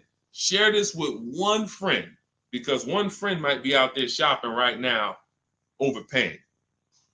All right. Oftentimes, the dealers that are the closest to you are not going to give you the best offer because they think they own you. I'm going to say that again. When a dealer sees your zip code come in, when I was in the dealer, we used to get we call them leads. Anyone in sales, you know the term leads. When we see that the zip code is a zip code that is right here, 5 minutes away, 10 minutes away, 20 minutes away, there's a mindset there that this person is not going to shop. So they're not going to give you your best offer in many cases. What you're going to get is an overpriced offer, and you won't see it until you learn to speak to dealers that are a little further away from you. Now, if you're doing it my way, you're using my book, you get your copy for 75% off. You won't pay the $97 price. I have email scripts in there. We don't talk. You use these email scripts when you're buying new cars and leases. We have a different process for used cars, but we still don't talk. You have to, and what's happening is you're going to see that sometimes the offers that come from 45 minutes away, an hour away, are your best offer because they're trying to take business from their competition. Some of these smaller dealers as well who don't have the foot traffic, they're not getting 100 people coming in on a weekend. They have to depend on strategically winning business. They're using the internet to reach out and connect with people that are far away from them, and they're beating their competition. But if you're programmed to go right into your local dealer, you're never going to get their prices. Type a $ if y'all are following. Type a $ if you're following what I'm saying right now. Type a $ if you're locked in right now. Type a $ if you care about your money and you're like, you know what? We're going to unlearn all the things that we were programmed to do. I'm going to tell you here's how we know we were programmed. And if I wasn't in the car business, I'd be just like y'all. That's why it's my mission to teach. You know how we know we were programmed? We never learned to buy cars. We were indoctrinated in a way of buying cars. We didn't consciously make a decision, approached it and said, this is how I'm going to buy cars. We were indoctrinated into how people buy cars, and that's what makes the dealer principals in these dealer groups, Fortune 500 companies that trade on Wall Street and make billions of dollars, because they have a predictable way that they serve the customer. It's not for the customer's benefit, it's for profit. So when you start doing this, and Scott, I just gave you the first 5 steps of our process. When you start doing this, you're going to see that the same people who you thought really liked you, Charlie down at the dealership that he sold cars to you, your parents. When you start making Charlie compete, you're going to see Charlie wasn't really for you. You're going to see that. The same person who, man, we always bought cars from him, but when you start making them compete, things change. Things change dramatically. And that's going to reveal to you, oh man, Charlie, how long you been overcharging me then? How long? See, because one dealer's best offer is not another dealer's best offer. So it's not like Charlie's lying. When he says to you, hey, listen, Ashley, listen, Miss Whittington, I can't do any better than this. This is our best offer. He may not be lying, especially, you shouldn't be there, but we do this, we never talk numbers in a dealership. But once they say that's our best offer, that's their best offer. When you hear from another dealer online, it's a different best offer. Another dealer online, it's a different best offer. And then you start saying to yourself, okay, I just need to find a dealer whose best offer is the lowest among everybody. But we can't stick with one dealer, because you'll never see how much you're overpaying by dealing with one dealer. So that's the process, Scott. That's the start. If you embrace that mindset, you're going to win every time. My 2 favorite words are multiple offers. You want to protect yourself from overpaying on anything. I don't care if you're getting your house renovated, multiple offers. Those of you who's not a good negotiator. Before we go to the next question, because I see we got a lot more questions coming, and keep typing them, and Dolan's going to pull the next one. Before we go to the next question, who's not a good negotiator? Type me. Not a good negotiator. I know we got some negotiators on here. We got a good amount of people, but who's not? You just don't like it. You're either not good at it. You don't like confrontation. It's just not your thing. Who'll be honest and let us know. It's not your thing. Okay, I see you, Brenda. Okay. All right, I see you, Tony. Okay. I see you. Let's go. Okay, we got a bunch of negotiators. Okay, I see you, Michelle. Okay, they're coming in now. Okay. Multiple offers is, you never have to be a great negotiator. If you embrace multiple offers, you never need to be a great negotiator, because what happens when you start getting multiple offers, you're not negotiating with the person trying to sell you something. You're making them negotiate with the other people trying to sell you stuff. Big difference. When you negotiate one-to-one, you're negotiating with a person. When you make other people get bids and you get multiple offers, now those people are negotiating with each other to win your business. That's how we have deals. That's how we have people like Danielle here, who she got her Audi. She's paying a ridiculously low payment, $550 a month, $44,000 vehicle, no money down. That's how somebody like Sean saves 20 grand off of his F-150 Lightning here. Wrote me in. Now pay attention. Pay attention to what I'm about to tell you about Sean's deal. What's so important is he saved 20 grand, 21,000 off his new F-150 Lightning. But here's the big thing. When I asked him about the deal, I want to find his post. He said to me, no other dealer, I want you to see this. He has shopped locally. Where are we? I think this is it. Okay, hang on. Okay, I'll tell you what he said. He had to go 150 miles out to get that deal. He had to go 150 miles out to get that deal. So what you're going to see from most people who learn from me, and you'll be this way too, you're driving an hour to pick up your vehicle, but it's a great drive because you know the money you saved. You don't mind driving an hour to pick up your new vehicle when you know that I'm saving $5,000 on this hour-long trip. All those other dealers close to me that felt like they owe me, none of them wanted to make me this offer. But this one deal over here, He's beating them by $5,000. I remember this young lady in California. She was buying a Volvo, and she had to fly. She called me. She said, Southern California dealer made me the best offer. They beat my highest offer in Northern California by $4,000. All the offers I got, the best one in Northern California, this dealer in Southern California beat it by $4,000. I said, so what you gonna do? She said, I just got the plane ticket. It was $70. I said, that's what I would have did. So we have to go to where we're saving the money, y'all. This is a one-time thing. You buy your vehicle from who's making you the best offer. You service your vehicle from where it's most convenient. Two big differences. All right, go ahead, Dolan. Shoot the next one up. Everyone who just jumped on, this entire stream is sponsored by my new digital book. It's called Cars from Home, 7 Steps to Saving Time, Money, and Avoiding Dealerships. It's already 5-star rated. You can Google it. For the next 30 minutes, you can get your copy for 75% off. It's my entire blueprint of leasing step-by-step, getting below market leases, getting below market purchases, getting below market pre-owned deals step-by-step, making banks bid for our business step-by-step. Now, 30 minutes only. After 30 minutes, the price goes back up to $97. So you can click the link in my TikTok bio, click that picture of me, or click the link in my Instagram bio, and come back to the broadcast after you get your book. As soon as you pay on that thank you page, I want you to screenshot that. There's a link to open the book right there. So not only will I email you a copy, on the thank you page, you click a link, and that book is right there too. So, and then for those of you on YouTube or Facebook, we have the link showing below. Link in the comments for you, and Facebook, you guys will see the floating link. So 30 minutes, get your copy. You won't pay the $97 price. You'll get yours for $24, and you have everything step by step. You won't have to remember any of this or watch my social media videos anymore. Okay.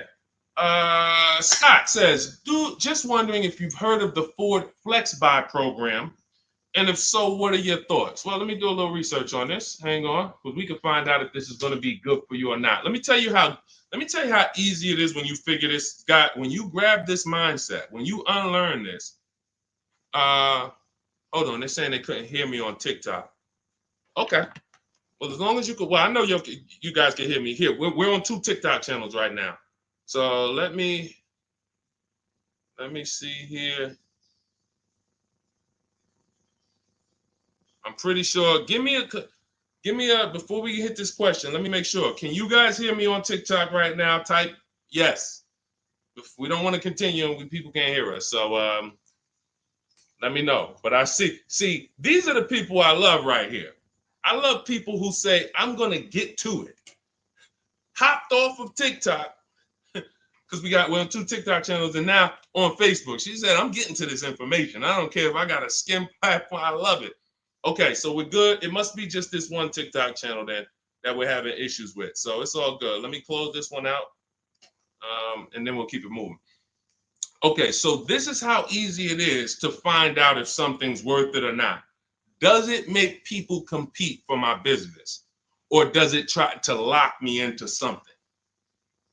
The competition is what saves us money, which is why none of these websites you're ever going to see is going to create competition. I'll tell you about the used car websites. They're not creating competition. I'll tell you that. See, I don't want to skip this, but let's check this Flex Buy program, and then if we have time, I'll explain to you why those used car marketplaces we shop on, it's not competition. They're trying to sell you on variety. But let's check the Flex Buy program, and let's see how this works. Okay. So what is Flex Buy? Flex Buy is a unique payment plan for qualified buyers. Ford Flex Buy program payments start out lower, gradually get higher after 36 months. The Ford Flex Buy program takes the rate on a 60-month traditional loan and extends that rate to 66 months. The first 36 months of the loan, the payment will be lower as compared to the 60-month payment. The last 30 months of the loan, the payment will be higher than the first 36-month payment. Although every reasonable effort has been made to ensure the accuracy of the information. Okay, hold on. Let's see. I'm going to tell you what I don't like about this already, and I need more information. If this is in any way adjusting to the market rate. I'm talking about if the bank says like think about an adjustable rate mortgage. Some people have had a fixed rate and some people have had an adjustable rate mortgage. The adjustable rate is good for the lender because the lender says, all right, here, pay this rate that we agree on today, but in 3 years, 5 years, and 7 years on an adjustable rate mortgage, let's talk about what your new rate is based on what the market rate is. If that's in any way like this is trash. Because the banks will say, all right, well, for the first part of the loan, we're going to do one interest rate. And then we'll look and say, midway through, what's the market rate? And if the market rate's lower, great, you win. If the market rate's higher, then you lose. So here's the thing. When we're getting loans, I'm getting ready to explain something to you guys called the bank bidding war. There's so much money in loans, it's ridiculous. That's why there's people who want to loan you money to buy cars. They don't even sell cars. And could y'all keep tapping the screen on TikTok and running those likes up? Can we get to 1,000 likes real quick? Every time y'all tap the screen, y'all run the likes up and y'all actually help TikTok bring more people over here that need to be here. So I appreciate everybody. And thank you to everyone who hits the like button. I appreciate you. It does matter. Now, the credit bureaus in the United States allow you to do something called rate shopping.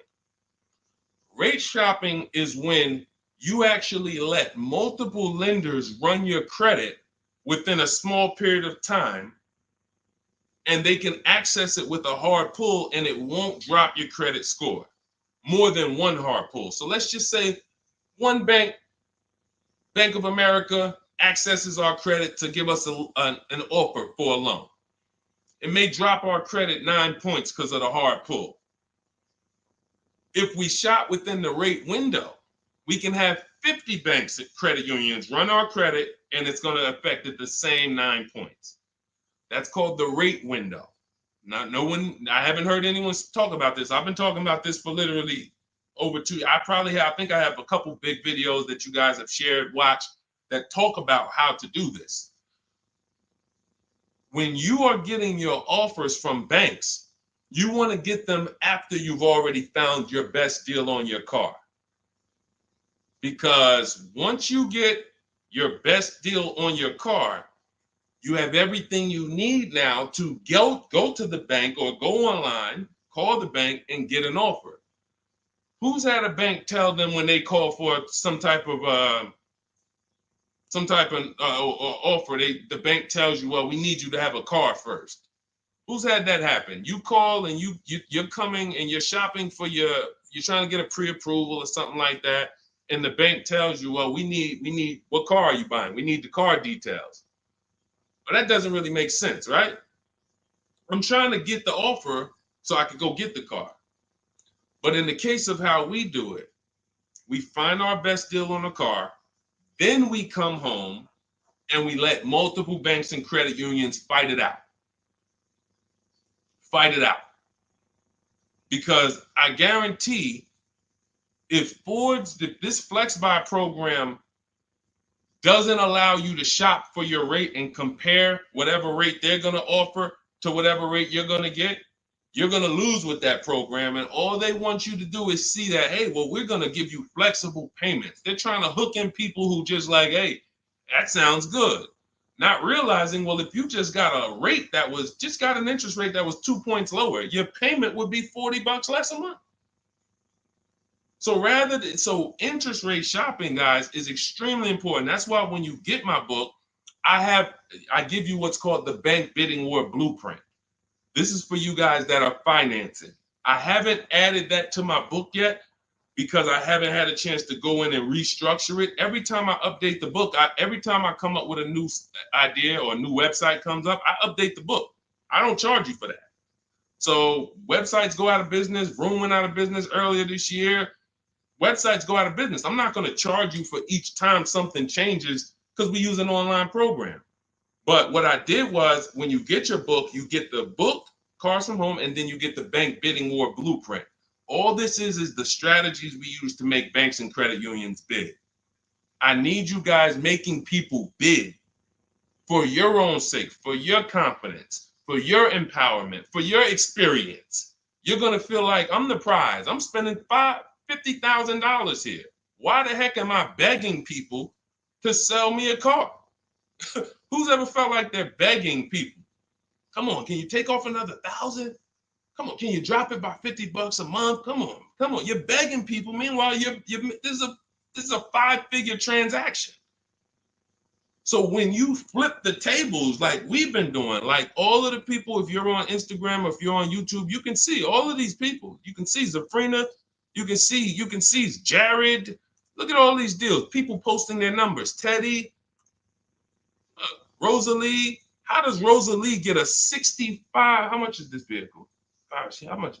How does Rosalie get a $60,000 vehicle at $592 a month with no money down? How does she lease that vehicle at $592 when the same daggone Infinity advertisements we see say, hey, come put $5,000 down plus tax and you can pay that price? She did it with no money down. How? Bids. Okay? Bids. All right. Scott, if the program doesn't make people bid, it's no good. I don't care if it's flex buy, X buy, friends and family. If it's not making people bid, it's trash. It's for them, not us. Okay? I think I beat that horse down. So we can go to the next question now. Go ahead, Dolan. Remember, everybody, you have 30 minutes to get your copy for 75% off. Make sure you save my support email just in case you type your email wrong. Sometimes the book doesn't end up in your inbox. Just hit support, send them an email. My team works 7 days a week. Hey, didn't get my book. They'll get you a copy. We want the book in your inbox. We want you using it immediately. All right. This is Lorraine Celine. Thank you. I followed you in your advice on shopping for a used car, and I bought a 2007 Honda Accord at a great price. Thank you for your knowledge and advice. Amen. Congratulations. Enjoy it. Honda's a great vehicle. If you took the steps and made sure you were getting a good one, title, service records, accident history, a great Honda Accord is incredible. Even some of these vehicles, guys, long-term owners, some of you long-term owners, you need to understand which vehicles have the best longevity records. And Honda Accord is one of them. Congratulations, Lorraine. Enjoy it. God bless you. Go ahead, Dolan. Next one. Buying a Porsche Cayenne Coupe. Need help. Okay, well, you sound almost like Scott. We started with the process. How many years are you keeping the car? If I could find my, oh man, I don't have time to find it right now. I know why. There's a young lady who came. I want to tell you something how important deal structure is. Who was taught never to lease a car? I want you to be honest. Type me if you were taught never to lease a car. If everyone who's willing to be honest, again, it may sound like some of the things that I'm talking about is bad news first. That's because it is. I have to give you the bad news first, and then we get to the good news. All right. So now I see some misconceptions coming out already. I see Wanda. Okay. I see Black F22. He said you never own it. I want you to understand something about what you just said. If you're a person who keeps that car 8+ years, then you can own it. I'm going to tell you why. Cars depreciate like this. Cars drop in value like this. This is the scale. That's why you buy a car today for $40,000. 5 years later, it's worth $18,000 or $15,000. You're losing value. People care about this. You know who cares about this more than anyone? You guys, you know who cares about this more than anyone? Banks. Banks. Banks don't want to own things that do this. Now look, Black is coming with a lot of stuff right now. Let's talk to Black. And let's talk to the people like Black, because Black is somebody who will tell you never lease a car. He just said you're basically renting it. You never own it. Now let's get to the point. I want to show everyone on here. Thank you, Black. I'm glad you're here because we're getting ready to use this as an opportunity to prove a point. Let me take let's look at Ansley's deal he just got leasing. And we'll talk about mileage. You can build lease mileage up to 30,000 miles per year. So it doesn't matter. First thing people think, well, leasing, they limit you. No, you pick your mileage on a lease. You choose the mileage. I've had people who lease 30,000 miles a year, 25,000 miles a year, 18,000 miles a year. You pick the mileage. Now, whether you drive or whether you lease or buy, this is what your vehicle is doing. You're losing money day by day. So when you go and you buy a vehicle, you're losing money day by day. The reason I created the 8-year rule is for you to understand that at some point, you stop losing value day by day. You lose less value. This is what we call beating depreciation. It comes with long-term ownership. But let's look at Ansley's deal so that we can put this leasing versus buying to bed and show you how many of you have overpaid by thousands and thousands and thousands of dollars that you can't get back listening to people who tell you leasing is renting and all of these horrible financial terms. Let's go to the numbers. So Ansley gets a 2024 Infiniti truck. It's a $58,000 truck. If you're watching on Instagram or YouTube, you can see this. It's a $58,000 truck. Guys, some of you know because you've seen some stuff, every $5,000 on a loan is how much per month? Every $5,000 we borrow on a loan, 5 years, is about how much per month?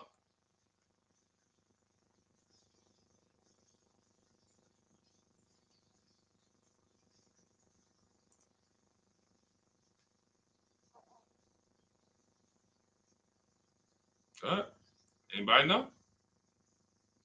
Thank you, Michelle. $100. Told you, shout out to the people who tapped in, locked in, locked in. See, I love the people who are locked in. It's some people who just, they sleep at the wheel. I need the people who are locked in. I'm really only talking to you. Now, that means this vehicle that Ashley went in to get, his $58,000 vehicle, if he would have just said, all right, I want to buy it because I was taught leasing is renting, how much is it going to cost me a month? No money down. Let's figure, we're going to compare apples to apples. No money down, because when you put money down into the deal, that confuses you. That actually makes you think you got a better deal than you really did. When you evaluate deals with no money going into them, it's easy to see where the best value is. Now, Ashley would have been paying $1,200 a month for 5 years. $58,000. That's not even full tax. Let's just round the tax to 60. Let's just say $1,200 a month. But Deshone, what if he got a good discount? Okay, I'll give you one better. Let's go extra conservative and let's play that game. Let's pretend that he's using my strategies and he found out a way to save a huge amount of money off this brand new Infiniti. He's getting bids, he's using my strategy, but he's not leasing because he's been programmed not to lease. So he's not leasing, but he's going to get bids. Now he saves $10,000 off the price of this brand new vehicle. $10,000. So instead of financing 60, he's financing 50. What's his payment, everybody? What's his payment? We just said every $5,000 is $100 a month. $50,000 vehicle. What's his payment? $1,000 a month. $1,000 a month. Okay. Now that's with a super discount. That's with a discount that's like anybody would be happy to save 10 grand. I'm proving the point here that you cannot get a good deal if you buy, but you should have leased. You lost. Big time. Now watch this. He's leasing and his payment is $554 a month. So now somebody like Black, somebody like Miggy over here that agrees with Black, they pull up in their Infiniti truck, right? And they pull up next to you. And y'all are both driving the exact same truck. And you look at them and you're like, hey, man, we got the same truck. Now they're going to say something to you like, yeah, you know, man, it's expensive though, man. It costs to drive this, right? And you're going to look at them and be like, oh, how much you paying? You know, I did a no money down deal. So I know I did all right. I did no money down, but I'm paying $1,000 per month for this. Oh, really? I did no money down too, but I'm paying $554. Wait, you? Yeah. Oh, yeah. I leased this. I drive it for 3 years, then I give it back. Oh, yeah, but I own this. I'm gonna own this in 5 years at $1,000 a month. This mine right here. Okay. All right. Listen. God bless you. Have a good enjoy, man. Enjoy. Now let's go one more scenario. Let's go to the person who says, Deshone, I don't buy used. I don't buy new though. I only buy used. Cool. Let's say you pull up in your new lease that you just got. And again, everyone shouldn't be leasing. That's why step 1 in my book is called the 8-year rule.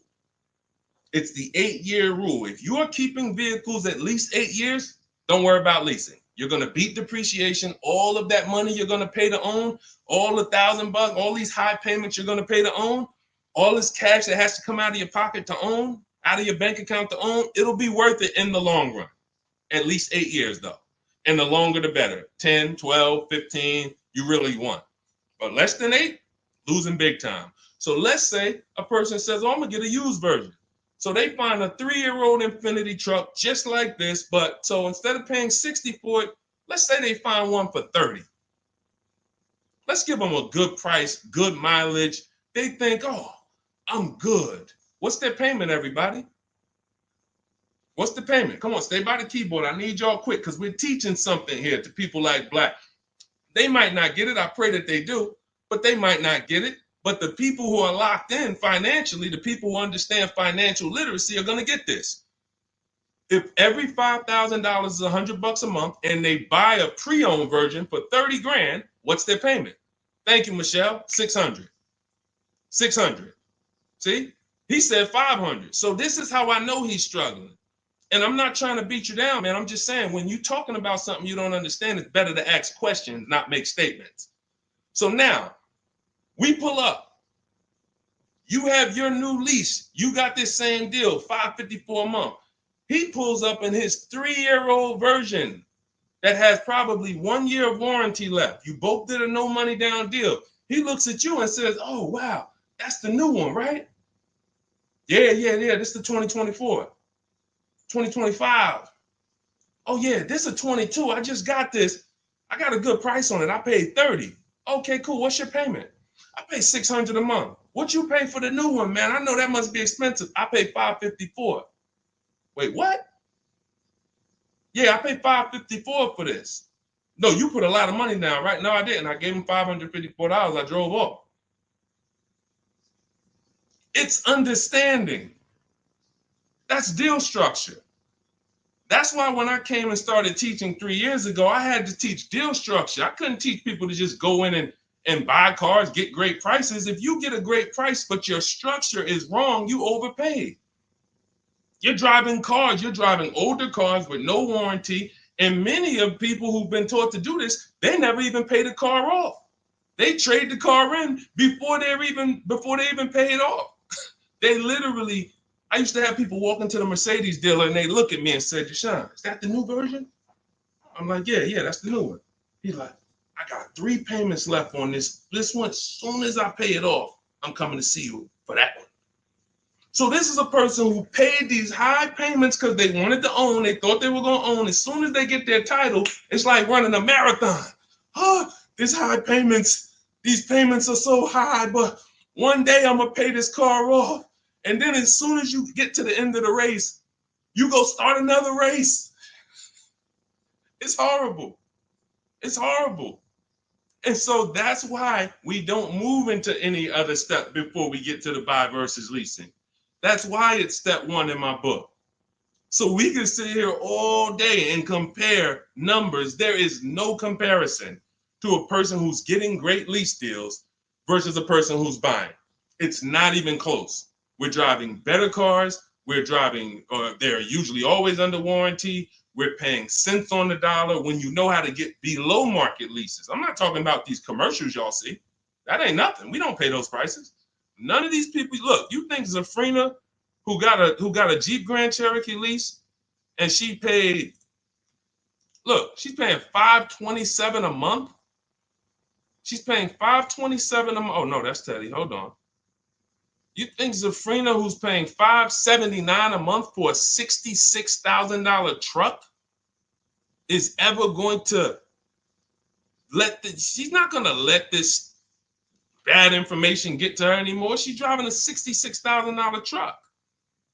So again, now let me, before we go to the next question, I'm going to just read some things from Black because he's over here typing. And I do want to give him the courtesy of reading because we just used him as a teaching moment. I think everyone learned. If you just got what I just taught about the leasing versus buying, type $sign. Just type $signs.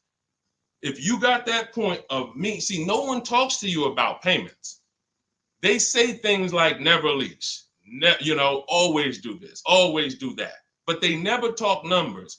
The reason why we go straight to the numbers is because the numbers don't lie. They say men lie, women lie, numbers don't lie. So when we go to the numbers, shout out to everybody. I see y'all. I see y'all. I see you, Wanda. I see you, Tony. I see you, Michelle. I see you, Megan. I see you, Brenda. I see you, Federico. That's the name of the game, is putting your deal on the right foundation so that you know, again, like I said, banks don't want to own vehicles. Think about that. Banks don't want vehicles that are not bringing income in. They don't want a depreciating asset on their books because today it's worth 40, tomorrow it's worth 39,800, the next day it's worth 39,700, the next day it's worth 39,600. That's what a depreciating asset is. They don't want them on their books in the short term. They're in the short-term business. And some of us are in the short-term business too. The only people that are winning long-term with purchases are those of you who keep your cars 8+ years. Because you beat depreciation. All right, so Black said, nah, bro. Okay. Keyword, no money down. You put 10 to 20% down, then it's a different story. You can't make this stuff up. Let's go. You cannot make this stuff up. Watch this, y'all. Watch this. I just compared 3 no money down transactions on the same vehicle. 3. New, used, new lease. 3, no money down. I'm telling people that when you don't put money down, you can clearly see what you're really paying. You can clearly see what you're really paying. Black comes in, he proves our point, which is he's going to put 10 to 20% down. Now he's pulling up next to you in your lease, right? You're $554 a month, brand new, fully warranted, all the latest and greatest features. Now he puts 10 to 20% down on that's $10,000 to $12,000. Think about this. He pulls up and he has a similar payment to you. So he feels like we're alike. He feels like we're pretty close. In fact, he may even feel like he's doing better than you because he's purchasing his and you own yours. I mean, you're leasing yours. But watch this. What about that $12,000 you gave him? What about that $12,000 you gave them? That's how people forget. That's why everything in the Car From Home system, when you get the book, you're going to see everything is about shopping with zero down, looking at offers, and then choosing, do I want to put money down to lower my payment? Money down does not buy your deal.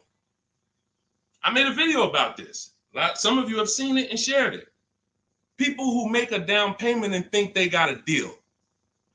You have a deal before you put your money down, or you don't have a deal. A deal means I shopped all my offers, and then I found the dealer who was going to discount the vehicle the most. Now, how do I want to pay for that? Do I want to get a loan? If I'm getting a loan, what do I want my payment to be? Now I'm going to manipulate my down payment based on what I want my payment to be. That has nothing to do with the deal I got, but somebody like Black or people who move like him, hopefully we can help you get over these mindsets. But you have some very, very strong convictions, and you're confidently incorrect. That's dangerous. It's dangerous to be confident and incorrect. Dangerous to yourself and your family and your friends who will listen to this. If you are putting money into deals and thinking that you got a deal because your payment ended up being affordable, you in no way can win. First of all, you're letting the dealer manipulate two things: the price of the car they're selling you and the interest rate that you're getting from them exclusively. If you were just separating your loan from your interest, from the purchase, you would see that that's a losing strategy. You can't compare a person who's driving a brand new vehicle paying a low payment to a person who's paying the same payment but gave the dealer $12,000 to get to that payment.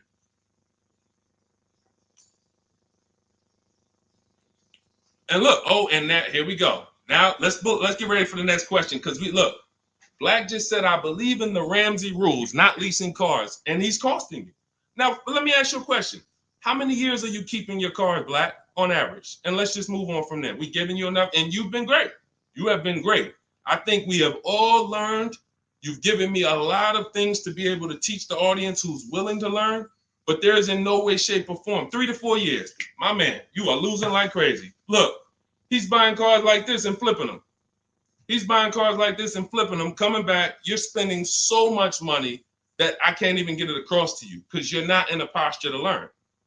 You are literally buying cars in their deepest state of depreciation because somebody told you don't lease. You listen to them. You buy the car here. It's worth $40 the day you buy it. You come back in 3 to 4 years to get a new one. They give you $20 for that car. You spent $20 grand. You lost $20 grand in depreciation in 3 years. And you just keep doing that because somebody told you never lease cars and you listen to them. The payments I'm showing you, it's not clicking. The fact that the same car you bought for $40 that you're going to get $20 for, you're paying $40.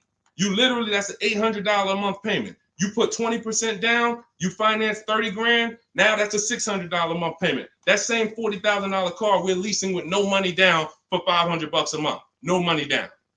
You are spending thousands. We can't help you, man.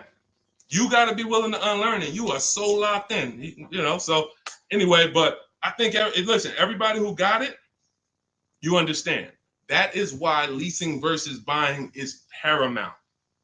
You cannot get it. If you are not keeping your cars 8 years, you cannot get a great deal buying. You're going to lose in depreciation. You're going to lose in resale value. When you go to replace that car and you see what it's actually worth and how much you paid over 4 years or 5 years or 7 years, when you compare that to a person who drove brand new cars for that particular same period of time, it's no comparison. And then you have cars with no warranty and all of that. Yeah. Look, Megan said, Black doesn't seem to learn. So to my question would be, could you buy an extended warranty package? Hold on. Why am I getting calls on airplane mode? Sorry, guys. I hold on. Let me put on Do Not Disturb. All right, so go ahead, Dolan. Shoot some. Let's get to Megan's question, and then let's try to go through a couple more. But that was good. That was good, Black. Thank you, because we wouldn't have been able to teach on those points without your questions. Okay, so let's do Carolina on YouTube, and then let's go to we'll hit Megan, and let's go through as many as we possibly can. Hey, I'm new here. I want to trade my 2020 Nissan, and what's the best way to do this, please? Okay, so you have a 2020 Nissan. That's a vehicle that's not 5 years old. First thing you would do, if we were talking, I wouldn't let you buy. Unless you're telling me you're going to keep the next car 8 years, you're losing, because that 2020 Nissan, first thing we want to do is decide whether we're buying or leasing the next vehicle. And as we just said, if you're not keeping the next vehicle 8 years, you should be shopping for below market leases. Then you want to now see what is the most money you can get for that Nissan. We don't depend on a dealer to tell us. You're going to go to these 6 websites.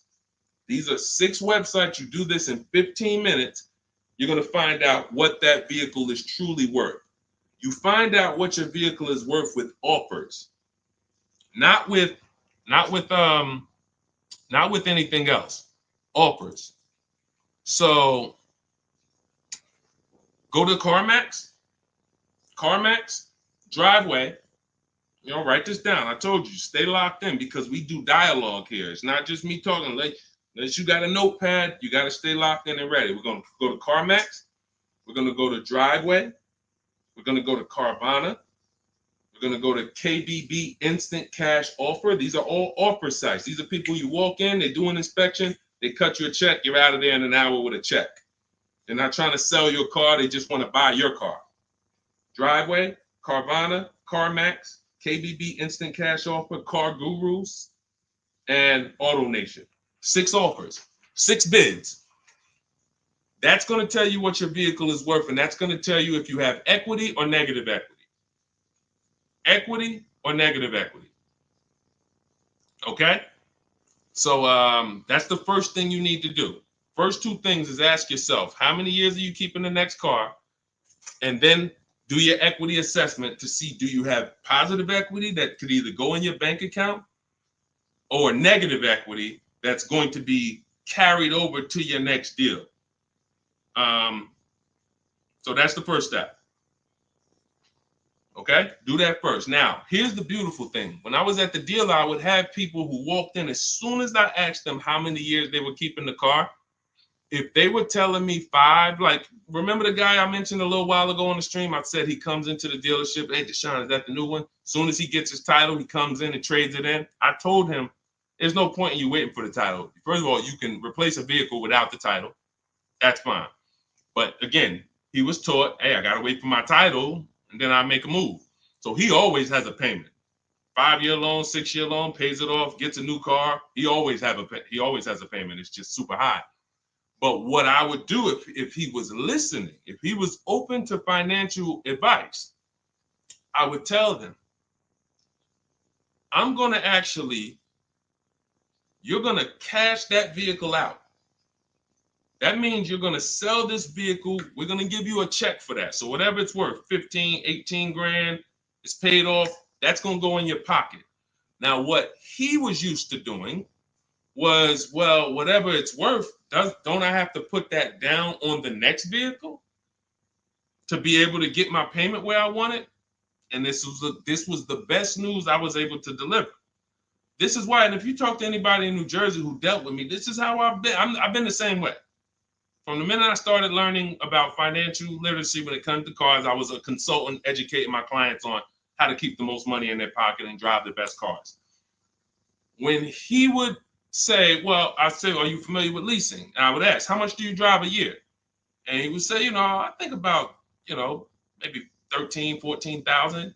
Say, let's go look at your old vehicle. We look at your old vehicle. We see, okay, yeah, based on what's on the mileage now, you drive about 14,000 a year.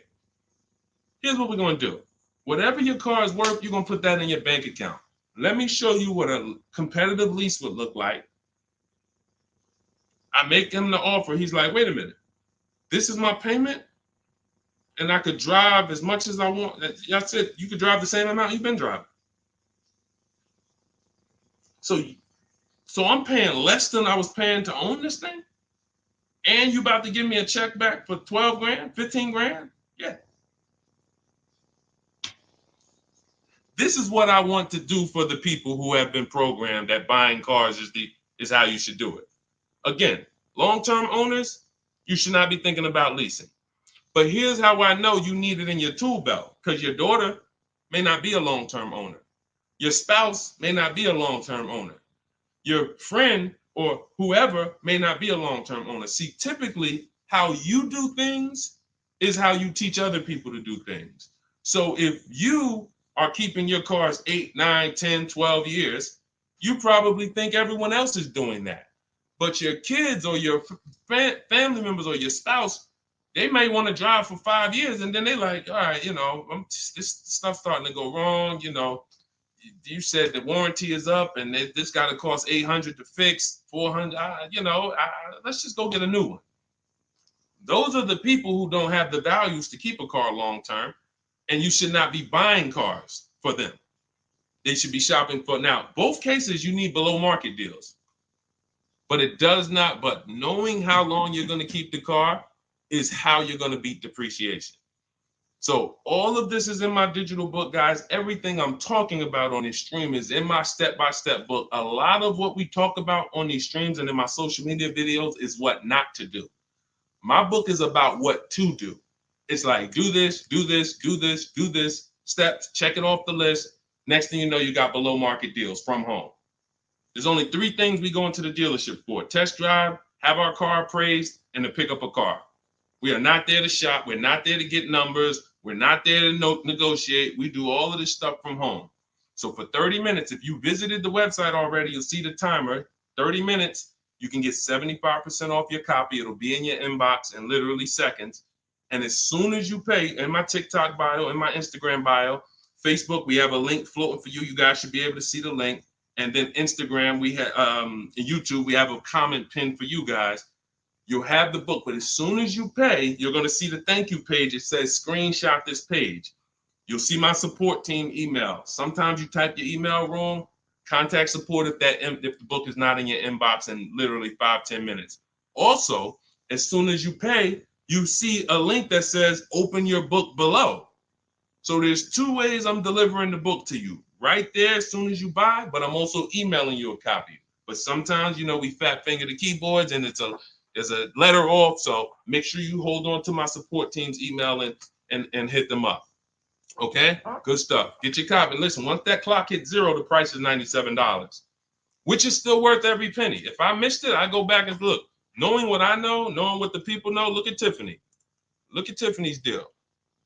Look at Tiffany's deal. Matter of fact, let's show Vicky's deal. Look, thanks to your books and your methods, I was able to get my new lease for a 2024 Volkswagen Atlas SE Peak Edition with the tech package for $175 per month less than my first quotes. I did it all online except for picking up the car. I put no money down other than my first month's payment and DMV, which is probably $200, and saved over $6,000 on the life of that lease using your negotiating scripts. We have email scripts. This is what I want for you. I want you guys not just getting cars. Everybody's getting cars. You'll see people posting their car. Oh, I needed an upgrade. Look, get a bunch of likes. Hey, had to treat myself. You'll never see the numbers though. I want you, every time you get a car, I want you just as excited about the numbers you got as the car. And this will make sure you get there. Go ahead, Dolan. Shoot the next one up. Okay, Brandon from TikTok. I've lifted the Denali truck. I owe $6,500 on it. It has 163,000 miles. It needs $3,500 worth of front end work. Should I fix it or trade it? I'm the only owner. I would make sure you get a second opinion on how much it's going to cost to fix. Lifted Denali is going to have a low resale value. But here's the thing: the cost of replacement is always more than the cost to fix. Always more. So if you got a truck, and again, your truck, you got a loan on it. You got a loan on it, 163,000 miles. I teach something: you shouldn't have a loan past the 10th birthday on a vehicle. Now you're going into a lot of risk. There's different boundaries we need to follow. But what I would do if I was you is I would make sure I'm not spending more than $3,500 unless I'm getting multiple mechanics to give me an offer. But I would see, what does it cost? What's the lowest I can pay to get this truck running? What if you pay $3,500 and it runs again for another 3-4 years? All day long. Because to get a new vehicle, $3,500 is coming out your house in probably 6-7 months. Which would you prefer? $3,500 one time and I could drive this thing for another 3 years problem free?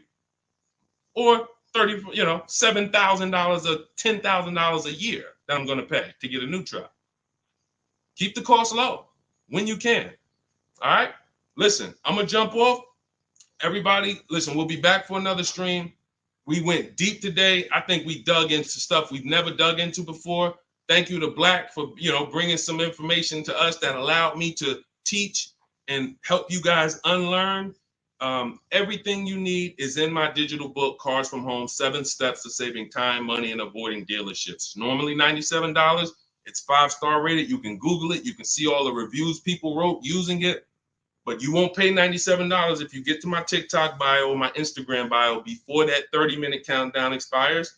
You'll get it for 75% off, which is $24. And on YouTube and Facebook, I have a comment pinned for you guys where you can get your copy for 75% off. Use it. Make sure you email me your success stories, and make sure you save my support team's email just in case you type your email wrong. Let's make sure my team gets you your book. All right. God bless you. Keep winning. Keep unlearning. I'll see y'all on the next one.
Hit go live, then we'll roll in.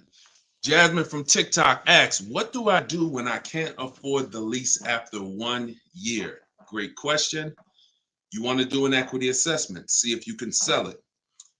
There's two main ways to sell a lease. You could have somebody assume it. You can go to a site like Shop a Lease, and if you have a good car payment, you could list the car there and somebody could take over it, but it must be a good car payment relative to the deal. If you're paying, if you overpaid per month, then you're going to have a hard time getting someone to take over the lease. But if not, you can get rid of it there. Second is, I want you to call the leasing company, ask for your payoff, and then you're going to call, once you get your payoff, I want you to ask them if you have a third-party restriction. Those are the two questions you're going to ask your leasing company. And then once you get that number, which is your payoff, you're going to go to CarMax.com, Driveway, Carvana. This will take you 20 minutes to do. Kelly's Blue Book Instant Cash Offer, Auto Nation, Sell My Car, and Car Guru, Sell My Car. You want to get 6 offers. It's very important when you're on those sites. When they ask you, is your car owned, leased, or financed, put owned. That's going to tell you what the market value cash is for your car to get rid of it in a day. If it's greater or equal to your payoff, you can get out of it. If you have a third-party restriction, then you're going to need to take another step and you're going to sell to a local dealer. But you got to see where your equity position is first. Got to see where your equity position is first. All right, I'm going on and I'm sharing the broadcast, and then Dolan, you could queue up the next question. We're live on TikTok, Instagram, YouTube, and Facebook.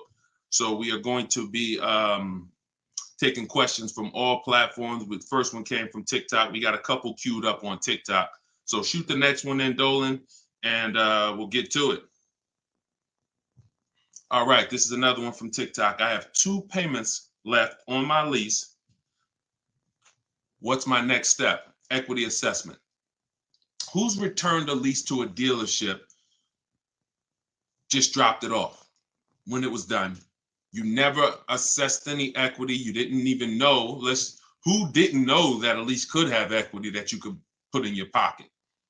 It's not a guarantee, but many people all through the pandemic, we were showing them how to put $5,000, $10,000, $12,000 in equity in their pocket from the end of their lease. I sold my lease. End of my Jeep lease, I made $8,900. My mother made $10,200. Now that was when everything was worth 7 to 10 grand more than it's worth. That was when the market was once in a lifetime. But does not mean we will never return a lease without doing an equity assessment. If you've done it, I want you to raise your hand and say, you know what, I turned in my lease. If you ever just dropped it off, you can't do that again. You must know if you have equity, and you follow those steps that I just gave to Jasmine. I think that was Jasmine who asked the first question. That is what's called in my book, In my process, that's the equity assessment. That is what you do. Everything I'm teaching you guys is from my new digital book, Car Shopping for People That Hate Car Shopping, 7 Steps to Saving Time, Money, and Avoiding Dealerships. So every question you ask, when I answer it, it's going to be out of one of those 7 steps. And the equity assessment is step 2. You must do that before you ever return a lease for the rest of your life. A lot of you gave back thousands of dollars to dealerships and you didn't realize you were doing it. They bought those cars, put that money in their bank account when it should have been in yours. Yep. All right. Go ahead. Shoot the next one up, Dolan. All right. All right. This one's from TikTok as well. Let's go.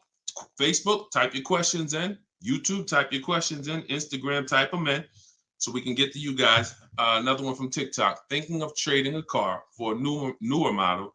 Should I keep the car and just get the new one? It's a good question. What's the benefit of keeping the car? If you were a high mileage driver, then I would tell, let's just say you said, Deshone, I'm driving 20,000 miles. Then high mileage drivers, I want you to type HM. If you do over 20,000 miles per year, even 18,000 miles per year, just type HM. Regular driver, Jason, what's the benefit of having 2 cars? It's own insurance. You're paying for one when you get your new car. I like to drive that car that I'm paying for. I don't want to be paying for a car and then I got this other car that I'm barely using. But if you are a high mileage driver, then I would tell you keep that car and get you another car. And but how many years are you keeping the car, Jason? How many years are you keeping this next car? Because depending on your answer, it's going to change my answer to you. So this car you're thinking about getting, how many years you see yourself keeping it? Let's start there. Come on and shout out to the sharers. I see y'all running the likes up on TikTok and y'all keep tapping that screen. Just every couple minutes, throw a couple taps. It really helps the broadcast. And I appreciate everybody who's helping us get this message out. I really do. We couldn't do this without you.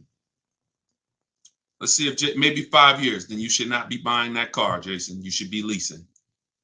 And I'm going to break this down for you really quick because some of you know the depreciation curve. And the rule of thumb is when we talk about the hidden money in your car deals, my job is not to just teach you, if you're willing to listen, how to save thousands of dollars by making dealers and banks bid on your business. That's how we make sure we get the best prices. You can't get the best price. You can't make the best deal if you buy, but you should have leased. It's impossible. Because the depreciation curve looks like this, y'all. If you buy a car today for $30,000 today, I give you a car. I'm gonna show you something. I want everybody stay close to your keyboard. I don't want you to, when I ask you a question, type as quick as you can so we can keep the dialogue going. If I gave you a $30,000 car right now, put it outside your house, you don't drive it 1 mile, you don't even touch it. We go outside a year later. Is it worth $30,000? You didn't drive it 1 mile. You said, Deshone, I don't need the car, but I'm leaving it here. It's yours. You don't drive it 1 mile. Is it worth $30,000? No. So that's your first intro into depreciation, the unseen expense. Let's go a little deeper. If you put 10,000 miles on it, it's worth less, right? If you put no money in it, if you put no mileage on it, it's already lost thousands. If you put 10,000 miles on it, it's worth less, right? High mileage driver, let's say you put 20,000, it's worth less, right? Now what you're seeing is the expense you've been taught not to see, which is depreciation. It has nothing to do with car payments. It has everything to do with that. We've heard people say, oh, cars are depreciating asset, cars are depreciating. What does that actually mean? I'm showing you what that means. I'm showing you what that means.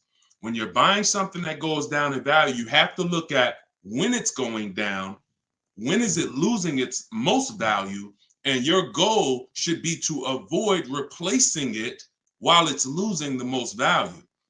How many of you have a car outside right now, outside your house? You've had it for at least 8 or 9 years. Type the number of years you've had it. If it's more than 8, don't type 3, don't type 5. For those of you who have a vehicle outside right now and it's been in your home, in your household for at least 8 years, I want you to type the number of years. All right, we got Jason 10, we got 13, we got 8, we got 20, we got 14. Okay, so we got 10. This is the leasing versus buying question, and there's nothing more important than this to the foundation of your deal. Because if you choose wrong, you cannot get a great deal.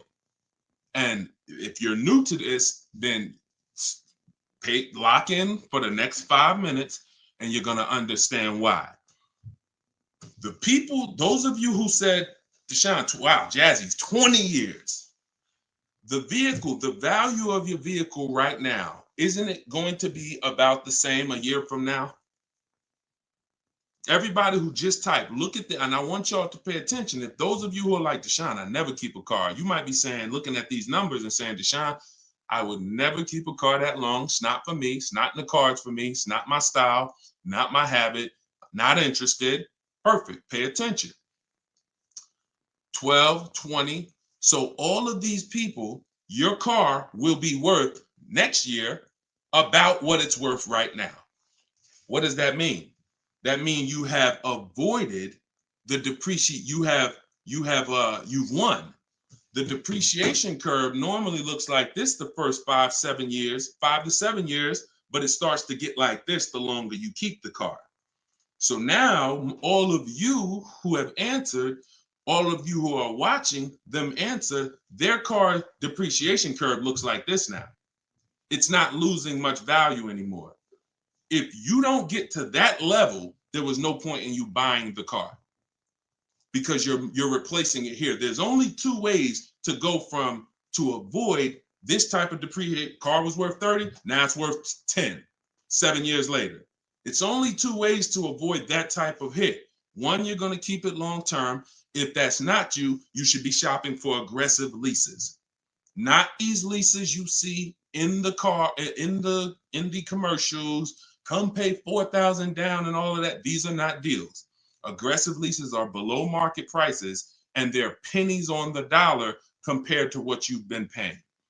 You cannot win buying cars and switching them like this. That's why you always have negative equity. That's why you're always never happy with what you're getting for your car. You buy your car, you come back, look 3 years later, you see what it's worth. It's always disappointing because you're trying to literally get cash back out of something that is not designed to give you any value in the short term. Leasing or long-term ownership. That's why the first thing that I teach, it's called the most important question, is how many years you keep in the car. If it's not 8, then you should be leasing. It's not even a question. We'll go deeper on that throughout the show. Anyone who wants to know more about that, you keep asking, because once I open up that Pandora's box, it's like your mind is like, oh, but everything I heard about leasing, I heard it was bad. I heard you can't drive that much. I heard that yada, yada. They bill you for all of this stuff. All of those things, I'm going to help you unlearn because unfortunately, the people who taught you that were confidently incorrect, which is dangerous. Confidently incorrect is you're dangerous to yourself and others. So, all right, so that's the key. If that's the key, Jason, don't think about buying if you're not keeping 8 years. You're going to overspend. And we'll talk more about that throughout the broadcast. Feel free to ask follow-up questions.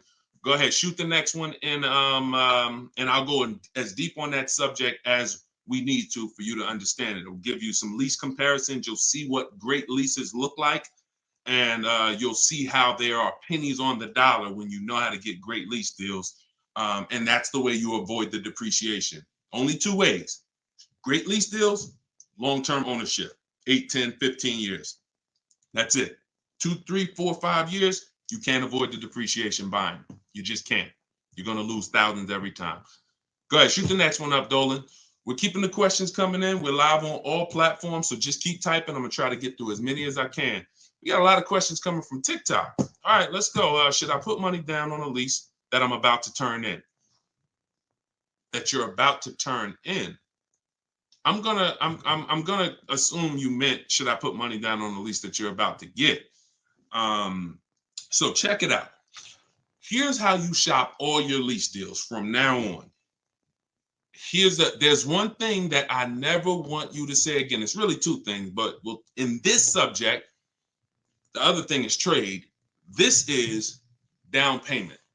I want you to eliminate the words down payment from your vocabulary because it's been used as an opportunity to get more money out of you. Who's ever went in, thought you were making a car deal, you thought you were going to put maybe $1,500 down, and then somewhere down the lines, these hidden things come like, oh, well, you got the taxes and fees, and then you end up putting more down than you thought you were going to. Has anybody, that ever happened to anybody? Hit the raise your hand emoji or just type me if you've experienced that. You thought you were going to be putting this down. You might have gotten to the finance office to sign the paperwork, and now you got to come up with another 500 or 1,000 or the taxes or the fees or whatever it is, right? So I spent 14 years in the car business. For those of you who don't know me, I've seen the way we call them the 80%. 80% of people shouldn't be in the car business. They're overpriced. They'll sell their grandmother the highest price car. It doesn't matter. They have no integrity, very little morals. We don't buy from them. What you need is to learn to avoid them, and you also need to learn to find the 20% who beats them all the time. So when you shop your car leases, you are always going to shop. You're no longer going to say down payment. You're going to say this: total out of pocket. Total out of pocket. See, total out of pocket means that's what I'm giving you and no more than that. You'll see the difference. Down payment can be, that's my down payment, but what about my taxes and what about, so that gets convoluted. When you start using, hey, I'm only doing this total out of pocket, it's hard for them to switch it up, especially when you're adamantly aware of what that means. This is all the money that I'm putting out of my pocket. You could also say do it signing, but total out of pocket is probably more of a universal term. You shop your leases with 12,000 miles. Now, who was taught they limit you on the lease miles? Who was taught they only give you 10,000 miles? Because this question from TikTok, the person's asking, should I put money down on a lease? So I want to tell you how you always want to shop your car deals with no money down. That's what's confusing you. What's confusing you is when they mix the down payment and start throwing monthly payments, you are now not aware of what you're truly paying for the car, what you're truly getting. And so this is why you use what I'm telling you, you shop my way. You're never going to shop with down payments. That doesn't mean we don't put down payments down, but we do not get offers and we're not out there shopping with down payment money. Okay? So, all right, I see it's happening to you, Fouché. So you're going to get your offers with first month's payment, total out of pocket, taxes and fees in the payment, 12,000 miles per year. Once you do that, I teach in my book, I have a new digital book. It's called Car Shopping for People That Hate Car Shopping, 7 Steps to Saving Time, Money, and Avoiding Dealerships. I teach a strategy called the 25 to 5. We're going to connect with 25 dealers. We're going to get 5 offers. We do not make a decision without at least 5 offers. Because once you see, thanks to everybody who's supporting the broadcast with the gifts, I appreciate that. Once you see how different the offers are, you're going to realize you're going to see how much money is in multiple offers. You must get 5 offers because 80% are overpriced. Don't try to change these people. Don't question, oh, listen, why are dealers like this? Why are the 80% overpriced? Listen, Jim Rohn used to say, don't sign up for that battle. Why does the sun come up in the east, and, in the east and set in the west? Like, don't sign up for that. Some questions are not worth asking because they mean nothing. Just know that's what it is. 80% are going to be overpriced. This is why you are not going to get your best deal walking into a dealer anymore. You're going to sit at home. You're going to decide what you want. We call that shopping, not buying. This is step 4 of my process. We have 7 steps. Step 4 is shopping. And then once you decide what you want, you're getting it from home. 90 to 100% of your new car transaction and your leases should be done from home. That's where your power is. That's where you have the power of leverage. That's where you have the power to make multiple people compete for your business, which saves you thousands of dollars. I'm going to give you tons of examples. This works every time. How do we know? It's the way we buy everything else. Everything we buy in life, we go into the grocery store, we need spaghetti sauce. You need laundry detergent. It's a bid. You may not be aware, but I'm going to make you aware. Everyone is bidding for your business. Hey, look over here, Prego. Hey, this brand, Classico. Hey, we're on sale this week. Hey, we have the best. Y'all see what I'm talking about? Everything that we buy, especially expensive items, but even low price items, companies are competing, except in car dealers. They've trained you. They've trained me. If I wasn't in the business for years, I wouldn't know, to focus on one place and think we all have the same pricing. They made you think Nissan, we're a Nissan dealer, we're all the same price. So you might as well not even go anywhere else because we're all the same price. No, we're not. No, they're not. So when you start shopping multiple offers, you can do it by phone. I like to use email. I like to do everything copy and paste by email. But when you start getting multiple offers, you're going to truly see where all the hidden money has been, and you'll see how many of these dealers are overpriced, which is going to just make you say, from now on, I'm definitely shopping online.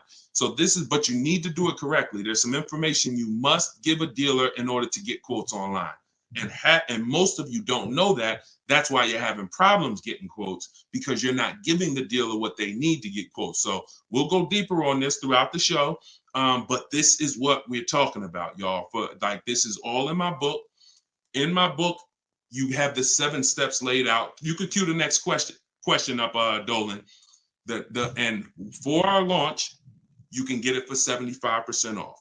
The book's normally $97, but for our welcome offer, our launch, I said, you know what? We're going to do 75% off for 30 minutes. So when you go to my TikTok bio, you click that link. There's a button that says, get my new book, 75% off. You get yours. You won't pay the normal $97, but it's only for 30 minutes. Once that timer goes down, you go back up to 97.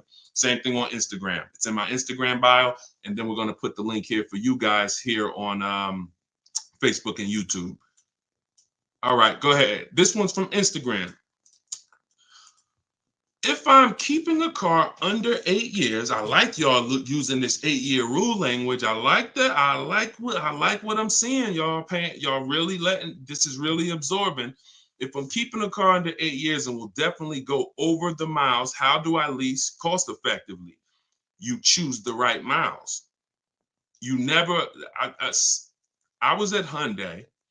And I experienced most of what I'm teaching, I learned through being in the dealerships and just watching, paying attention, asking questions, seeing bad situations, and then asking questions to make sure I could help people avoid them.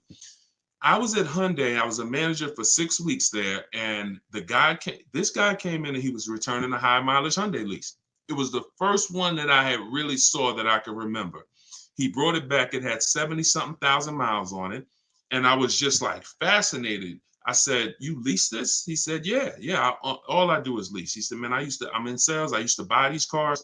You know, I was putting so much money in the cars, all this negative equity. And it was just like, I hated it. He said, once I got exposed to the high mileage lease, I never looked back. I drive this thing 20-something thousand miles a year, 3 years, I drop it off, I get another one. And so I said, okay. Because I had also experienced high mileage people coming back with lots of miles, but a lot of negative equity with it. Hey, Deshone, I'm looking to change this thing. How many miles you got on it? I got, 180. It's all highway. And then you look at what you owe, high mileage drivers. And I'm like, God, man, it's going to be hard because you got all this negative equity. So once he exposed me to that, I looked at his payment and I said, man, he's only paying a couple dollars more, $150, $200 more per month to have all the mileage. That $150, $200 a month is a lot less than the depreciation hit that he's taking. Again, going back to the unseen expense. We already said, we park a car outside your driveway tonight, it's 30 grand. Next, I asked everybody on here, is it worth 30,000 tomorrow, a year from now? If you don't drive it, everyone unanimously said, no, it's not. So even without mileage, it goes down. When you do regular mileage, it goes down more. Somebody doing 25,000, this is how you're destroying the value of your car. But at the same time, the loan is still staying high. So once I saw that you could avoid that with a high mileage lease, that became part of one of the strategies that I teach for high mileage drivers. This is only if you're short term. Pay attention to what Maddie's question said. If I'm not keeping it 8 years. If he was, there's plenty of cars that you can keep 8 years and just put a ton of miles on it. You're not worried about trading them or selling them because we don't trade. You're just going to get the maximum value out of it. In his case, he knows he's not keeping it 8 years. How are we avoiding the short-term depreciation? You do that with a high mileage lease. Second strategy, Matt, this is also in my book. I have 2 strategies for short-term high mileage drivers. That's one way. Shop for your lease, 12,000 miles a year, identify the best bid, and then once you identify the best bid out of 5, you have them adjusted to a high mileage lease. Second is you buy your car, or if you have a car now, you keep that car, pay that car off, and now you're going to go lease your nice car, and that's going to be your second car. I call that 2 cars, 1 payment in my book. That's what it's called. And now you have, because some people say, Deshone, you know what? I want a nice car. I drive a lot for work, but man, I want to get me something nice, but I don't want to just be destroying it. And this strategy becomes perfect for them. This guy who's doing the high mileage lease with Hyundai, that's not a nice car. Especially once it gets up to 60, 70,000, it's not so some people are like, you know what? I want a nice car. I'll have my mileage car. I'll do, half the mileage on that. And then I'll go and lease me something and I'll do half the mileage on that. And so it's a beautiful thing. You got your nice, beautiful car and you got your mileage car and you split it, payments affordable, and you're not dealing with all this negative equity like you've been used to dealing with as a high mileage driver. High mileage drivers are getting killed with some of the worst because you guys are just killing the value of your cars. You use either one of those, you're going to love it. Both in my book. So if you want that step by step, it's in there. Some of you are like, Deshone, this is great. I don't want to try to remember all of this. In my book, it's right there for you, laid out step by step. You can get it for 75% off in my TikTok bio or my Instagram bio, or just scan the QR code on the screen, or go to deshonesbook.com. Either way, get you 75% off. Okay, shoot the next one up. That was a great question, man. Shoot the next one up. Let's get through as many as we can. This one's from Instagram. Would you recommend leasing business vehicles? Well, that's a question for your accountant. Whoever is going to be helping you benefit from having vehicles in your business name, that's the person you should be asking, which is most likely your accountant, whoever does your taxes. Here's what I can tell you, and I'll keep this very quick. Many people are putting cars in their business name with no business, or no business that requires a car. Be very careful. There's 2 parts to this. One, whoever's going to teach you to put cars in your business name from a business strategy standpoint, that's who you need to learn from. Second is you can use what we teach to save money on the cars, because what I see these people, influencers, social media people paying for these cars, they'll never tell you what they're paying. And they go and they re-up their cars like crazy because they need it for their brand. The money they are losing, most people can't afford to lose. But unfortunately, they're desperate. But get the strategies, get the structure. I used to have people all the time ask me, Deshone, do you teach Toro and all of these, I said, look, I don't, but you need 2 people. You need me, because I'm going to teach you how to buy the inventory at below market prices. You need the business person who's going to teach you how to legitimately do the business, inventory and all of that. Those are the 2 people that you need. And without both of them, you got some incomplete counsel. But be careful listening to these people, man. If you don't have a business and you wrote off thousands of dollars in business mileage or thousands of dollars in car payments and maintenance, I don't want to be around you when you get audited. And the sad part is those people who told you this won't be around when you get audited, and you can't support that. Just be very careful we don't want a second wave of the PPP. You get a lot. Okay, that's it. We're not gonna beat a dead horse. Go ahead. Next question, Dolan. I think y'all get the point. Some videos were the worst videos to go viral. Did so much damage, still doing damage. Okay, TikTok. This one's from TikTok. Facebook, YouTube. Keep typing. We're not seeing many questions from you today. Do you recommend leasing over purchasing? So you missed what we talked about. I recommend you go back, watch the begin. See, there is no leasing or purchase. There is no either or. It's a based on how many years I'm keeping the car, I should be leasing. You can't, there is no either or. When you lease, you are not keeping your car and you are avoiding short-term depreciation, paying pennies on the dollar for brand new cars. That's not going and paying what they have advertised or walking in a dealership and say, hey, work me up a lease deal. That is not what I'm talking about. When you add up the payments from doing that, you're going to see you overpaid. You probably broke the 1.5% rule and you paid too much for a car you're giving back in 3 years. What I'm talking about is aggressive lease deal. Look at this. Give you an example. I'll give you an example right here. So, and this one, I love to use her because she was in the middle of the pandemic. Middle of the pandemic, people were out here buying Kia Tellurides for just $5,000, $10,000 over sticker. Bonita got hers in 2020. She got a 2023 Kia Telluride, put $600 down, and that was her car payment every month for 3 years, $600 on a $46,000, almost $47,000 Telluride. Why is this so important? Some of you know, you may have seen the video, how much is every $5,000 in a car purchase price? How much is that per month on a loan? Every $5,000 is how much per month. So we're going to compare Bonita's incredible lease deal she got to someone who bought this same vehicle to show you that if you should have bought, but you lease, if you should have leased, but you bought, there's no way to win. It's over. $100. Good job. So that's clicking in. Ronald, great. $100. So whenever you look at a car, you look at a $10,000 car, your mind should automatically say that's $200 a month. 5-year loan. $20,000 car, $400 a month. 5-year loan. $45,000 car, which is about what Bonita got, that's a $900 car payment. So there's people driving this car. We're not even taking into account the taxes and anything like that. That'll put it up probably about 40.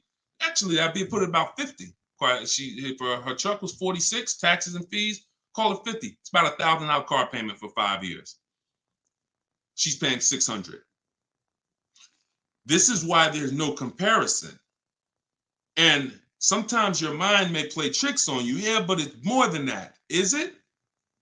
If you and I both drive out the same lot, same exact vehicle, you're paying, we're not putting any money into the deal. See, I want to make sure I keep you on track when you're not, neither one of them are putting any money into the deal.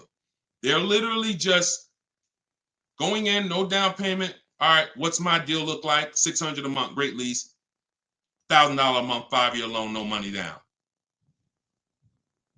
So when we leave it the same, if I'm paying $1,000 and you're paying $600, is there any question of whether you're winning right now financially? Same vehicle.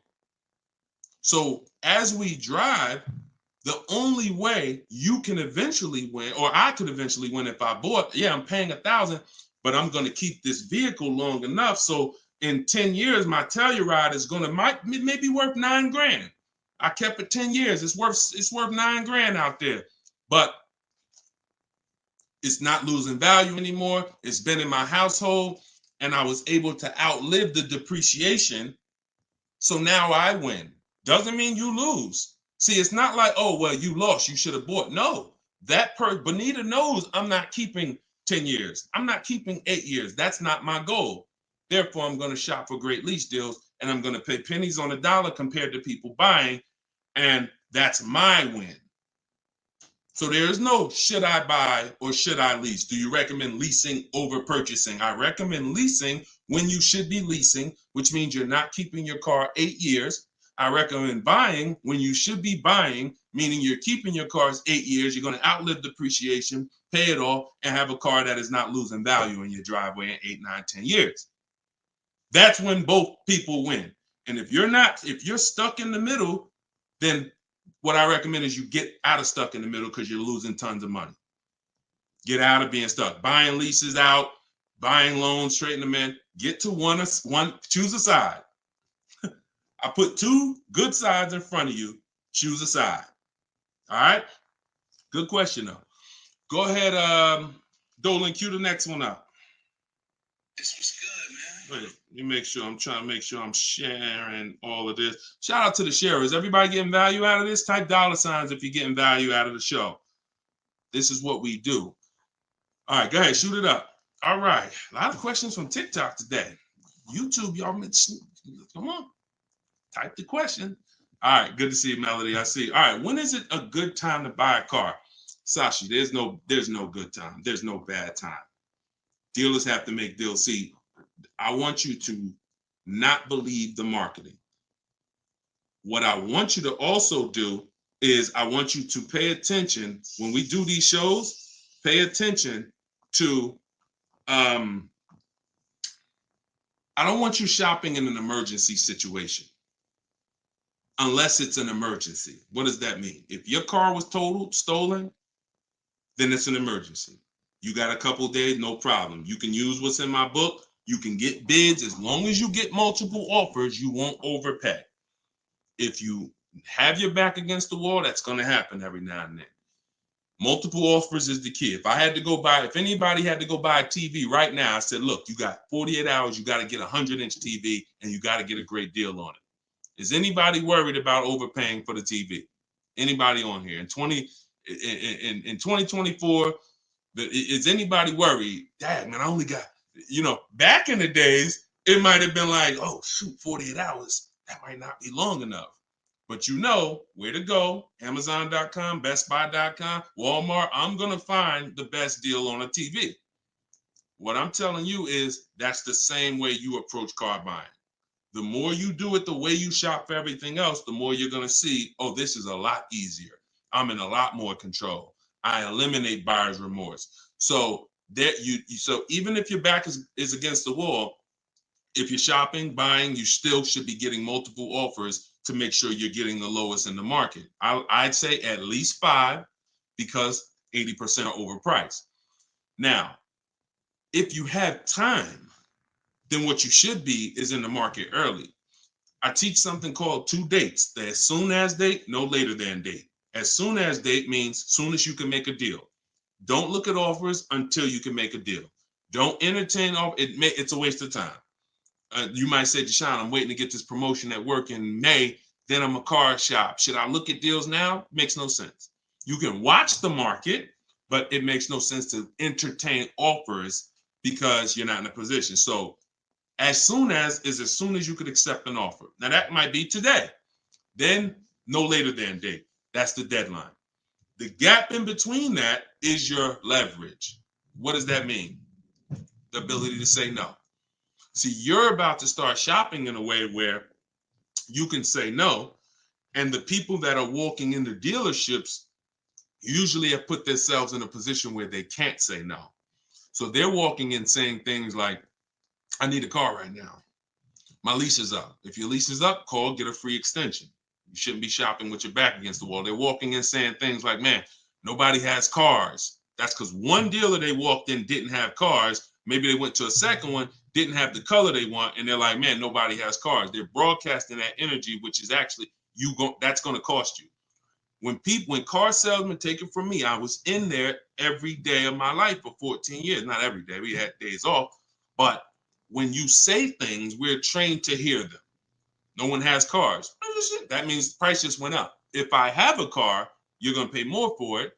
This is what the 80%, this is how the 80% think. It's a mind game. So you don't want to be there. You want to be at home. And when you have the ability to say no, now here's what you do. You reach out to dealers for your offers and you're telling them, hey, I can make a deal right now. This is what I'm looking for. But I don't need a car until July 3rd.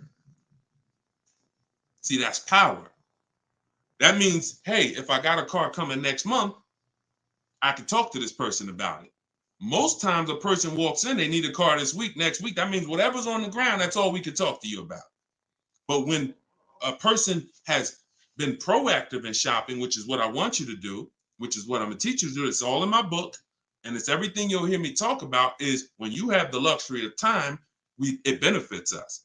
We make our contacts. A dealer might say, look, I don't have a car right now, but I got one coming in 6 weeks. Is that good for you? Yeah, give me an offer. Absolutely. Now, we don't talk. So I'm telling you, you could do it your way, which is call. I always say, ask for sales managers if you're trying to get offers online. If you're trying to get offers from home, we need at least 5. If you're going to do it my way, if you're going to get deals like Danielle and like the people you see me broadcasting the show, you get it at least 5. Sometimes we get 10. I think somebody we showed the other day had 10 offers. So the point is, if you have the luxury of time, you want to use it. Don't be sitting here saying, man, I really can make a deal now or 3 months, but no one knows that. And then you wait until you only need to make a deal in a month. Now you start contacting dealers. You've given away some of your leverage. And if you're shopping for a used car, you can watch the market. When you start looking and you can see, man, I've been watching these cars for 45 days. I see the prices. When I first came, the low side of the market was like 26. Now I see that low side is about 24, 25. So these are things you can't do when you're shopping when you need a car. So there's no good time to buy a car because dealers want to make deals throughout the month. But there is a bad time if you've used up all your leverage. And if you've used up all your time, then you must do multiple offers or you're going to get killed. Sorry to say, there's no other way to say it. If you don't know how to shop multiple offers and you walk in needing a car in 2 days, you are going to overpay. So multiple offers is always the answer. All right. Go ahead, shoot the next one up, Dolan. Great question. This one's from YouTube. I'm only able to get a rental for delivery work. Is there any cons to this method? I don't really, okay, I think you rephrased it. Is there a proper way to rent vehicles for work, or is it fixed market and there's no way to save money? Absolutely not. Renting is going to be way too expensive compared to, this is why when people say, who's heard leasing is like renting? Who's heard that? Type the raise your hand emoji or type me if you've heard leasing is like renting. It's one of the most ignorant statements that there's a lot of ignorant statements made about leasing, but that's one of them. Renting is expensive. Renting, you don't get a lot for your money. It's usually a short-term thing, 1 day, 1 week. You know, maybe if you had an accident, cars total 30 days. It's not meant to be long-term. So what I would tell you is if you were renting a vehicle, I would tell you try to go on Turo, try to find somebody who's willing to rent to you, possibly on a long-term basis where it's not going to be as expensive. Because I'm guessing if you're renting, there's a particular reason for that. But the money you're going to pay in renting, you should probably put some of it to the side, try to get you a car, cash, Facebook Marketplace, something to get out of that cycle and start to rebuild. In my book, I have a strategy of plan B, plan C for bad credit, where, you know, you can talk about cash, you can talk about buy here, pay here, even buy here, pay here, if done right, is better than renting. When I was 20, my second car, actually, my first one was a $500 car. And after I got a buy here, pay here Chevrolet Cavalier. It was, I put $1,500 down. I paid $50, I think, a week. And I paid off the car in a couple months. That car lasted me 6 years. So the key with buy here, pay here is to make sure you're getting a great car, a quality car, but renting, that if I had to rent a car and I'm in a position, I would try to find somebody on Turo, the lowest price per day, and then see, hey, if I did a long-term per month rental, how much would you give it to me for? I try to work that out, see how that works. All right. God bless with that. All right. Next question, Dolan. Shoot it up. We're getting a lot of questions, so I'm going to try to move faster through the answers. This one's Facebook. Once you have the car you've decided on, how do you go about getting multiple offers from dealers? Well, you could do it the manual way, which is I would see the only bad thing. See, and here's the thing. You guys know if you've been on, if this isn't your first time, if you've seen, you know I don't hold back. But I can't teach you scripts that I've written specifically so you don't have to talk. There's tons of scripts that I have in my book that you're copying and pasting from email, because when you're trying to get quotes online, you're dealing with trained people. And unfortunately, those trained salespeople are dealing with untrained customers that are not giving them what they need, not giving them the information. So 9 times out of 10, they assume anyone online doesn't really know how to shop online. they're defensive and they're not even going to give me what I need to make them an offer. That's why I keep trying to get them to come in. So when we do our copy and paste, we're giving them what we need. And that's the only reason I say I can't explain that to you. The only way to use that, like, all right, there's scripts for everything. There's 3 levels of contact when we're contacting online. This is my 25-to-5 strategy. You're using this for new cars and leases, not used cars. Different strategy for used cars. New cars and leases, you're using my 25-to-5 in the book. And what that is 3 contacts. First, we got to let the dealers know what we want. We contact 25 dealers online with a copy and paste template, tell them what we want. We need to tell them what we want. We need to tell them what our deadline is as soon as we can buy a car, which would be today, because we don't contact if we can't buy today, and then our deadline. And now you're going to have responses. Hey, when can you come in? Hey, when can I? Hey, when can we have a phone call? Hey, whatever. So because I used those scripts, I was able to write responses. I had to use those same scripts. Hey, Mrs. James, thanks for the inquiry. Hey, when we have I'd love to help you with this. I have a car. What would be better for you for us to talk? 1 p.m. or 4 this evening? I had to use those scripts. So I was able to write the responses to them. So we copy and paste. Now, the key is whether you're doing it that way or whether you're calling, the first key is, do you even have a vehicle I'm interested in that matches what I want? So in that initial contact, we're telling them exactly what we want.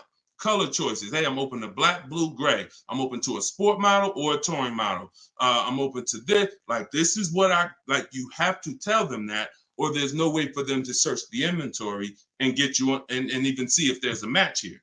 So once we do that, that's your first thing. Do you have a car? Now, the benefit of doing the 25-to-5 is we're shopping out of 25 dealers' inventories. So we're giving ourselves the absolute best shot of finding something where we don't really deal with, oh, I went to this dealer, they didn't have a color I want, they didn't have the trim I want.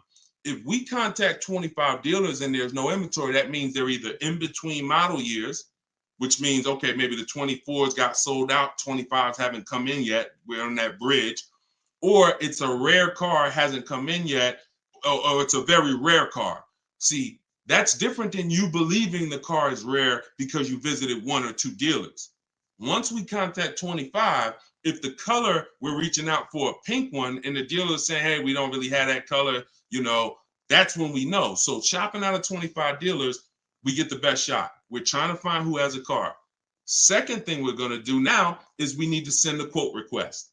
When we send our quote request, we're telling them what we want. If we're buying, we're looking for all cash price because we're not doing taxes. We want a bottom line price. And we're getting that from at least 5 to 7 dealers. Because when you shop correctly, remember this, when you truly have shopped multiple offers correctly, you're going to see at least a $3,000 to $5,000 difference from your lowest offer to your best offer. I've been working with people around the country. We're 2 million followers. We have 1,700 people we've worked with personally since 2021. That is the consensus. 3,000 to 5,000 bare minimum. And in fact, some of you who are looking for higher price cars, you look at somebody like Kimberly. Kimberly used multiple offers. Her Maserati she was shopping for, she picked it up a little while ago, $86,961 vehicle. They offered it to her for $66,261. Deshone, that sounds crazy. She saved 20 grand. Actually, 20,700 on that offer. So now you never can pick. You don't know where the bottom is. She didn't go in saying, if I can't save 20 grand, I'm not getting it. That's not how we go in. We go in, we do multiple offers, and we let the bottom reveal itself. We don't choose the bottom. All right. So once we do that, we're getting our quotes, and there's going to be a lot of people who try to stop that. Hey, we only do business in person. When can you come in? So you need scripts to respond to all that if you're going to do it fast and shop like we shop, 60 minutes, 90 minutes. But if you're going to do it manually, then you can call sales. You can ask for sales managers and try to get them that way. But do not make a decision before you see at least 5 offers. 5 to 7 offers. Nobody who's listening to me will ever buy a car without seeing 5 to 7 offers, new cars and leases. Never. Too much money at stake. All right. So that's how we do it, Damon. That's the intro. And that's the only reason why I can't go deep on my 25 to 5, because it's totally internet based. We do it 60 minutes. So everyone who's like, Deshone, I want to use that. It's in my new digital book, Car Shopping for People That Hate Car Shopping. You can download it in my TikTok bio. You get it for 75% off as part of our launch. And it'll be in your inbox in 5 minutes. Same thing with Instagram. Go to my Instagram bio. You got 30 minutes before it goes back up to $97. Get your 75% off. And I'll post a link. Cue the next question up, Dolan. I'll post a link again for you guys here on YouTube and Facebook. Here's the emergency link. All right. This one's from Facebook. We got another question from Facebook. Hey, I'm in the USA, originally from Canada, and no credit in the USA as yet. Should I buy a used car with cash or a new one? What I'm afraid they'll give me a high rate. What do you think best option? Hey, if you got the ability to buy a used car cash, that's what I do.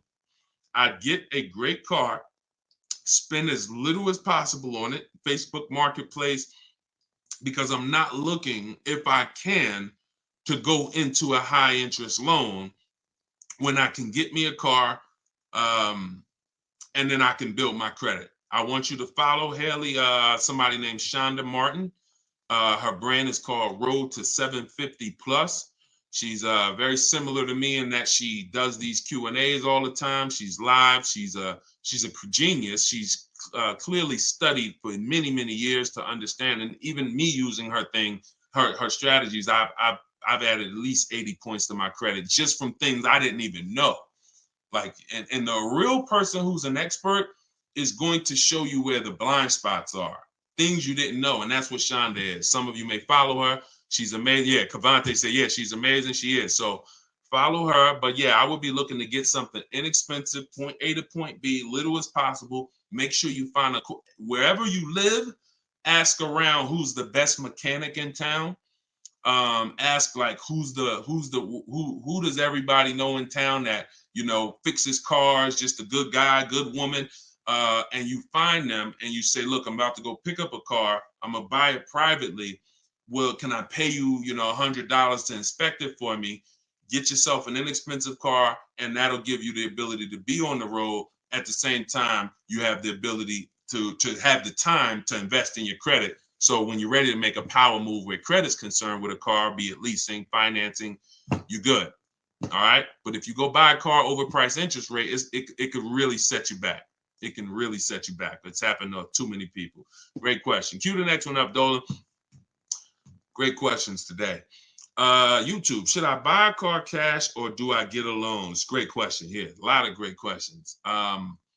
This is a matter of, look, nothing that I teach is really one size fits all.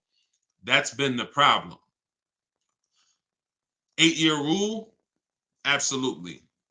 If you're not keeping 8 years, that is one size fits all. That's why it's called a rule. You should be leasing if you're not keeping your cars 8 years. If you're buying, you should be keeping them more than 8 years. But when it comes to the cash or loan, here's what I've experienced. And the people who pay cash or don't pay cash, this is kind of what weighs it for them. What are they doing with, what are you doing with your money? Is your money making you money? If your money is making you money, I would have people come in the dealership, clearly had the ability to pay cash, because I would ask them, you know, so how are you paying for the car? And they say, you know, I'm thinking about, you know, writing a check for it, but I'm, you know, what are the rates? And if we had a special interest rate from the bank, like 0% or 0.99%, 1.99, 2.99 even, they'd usually take the bank's money so that their money could keep making money for them. So if that's you, and the rates are low, that's why whenever we shop for a car, you always want to check, are there any special interest rates? That's the first thing.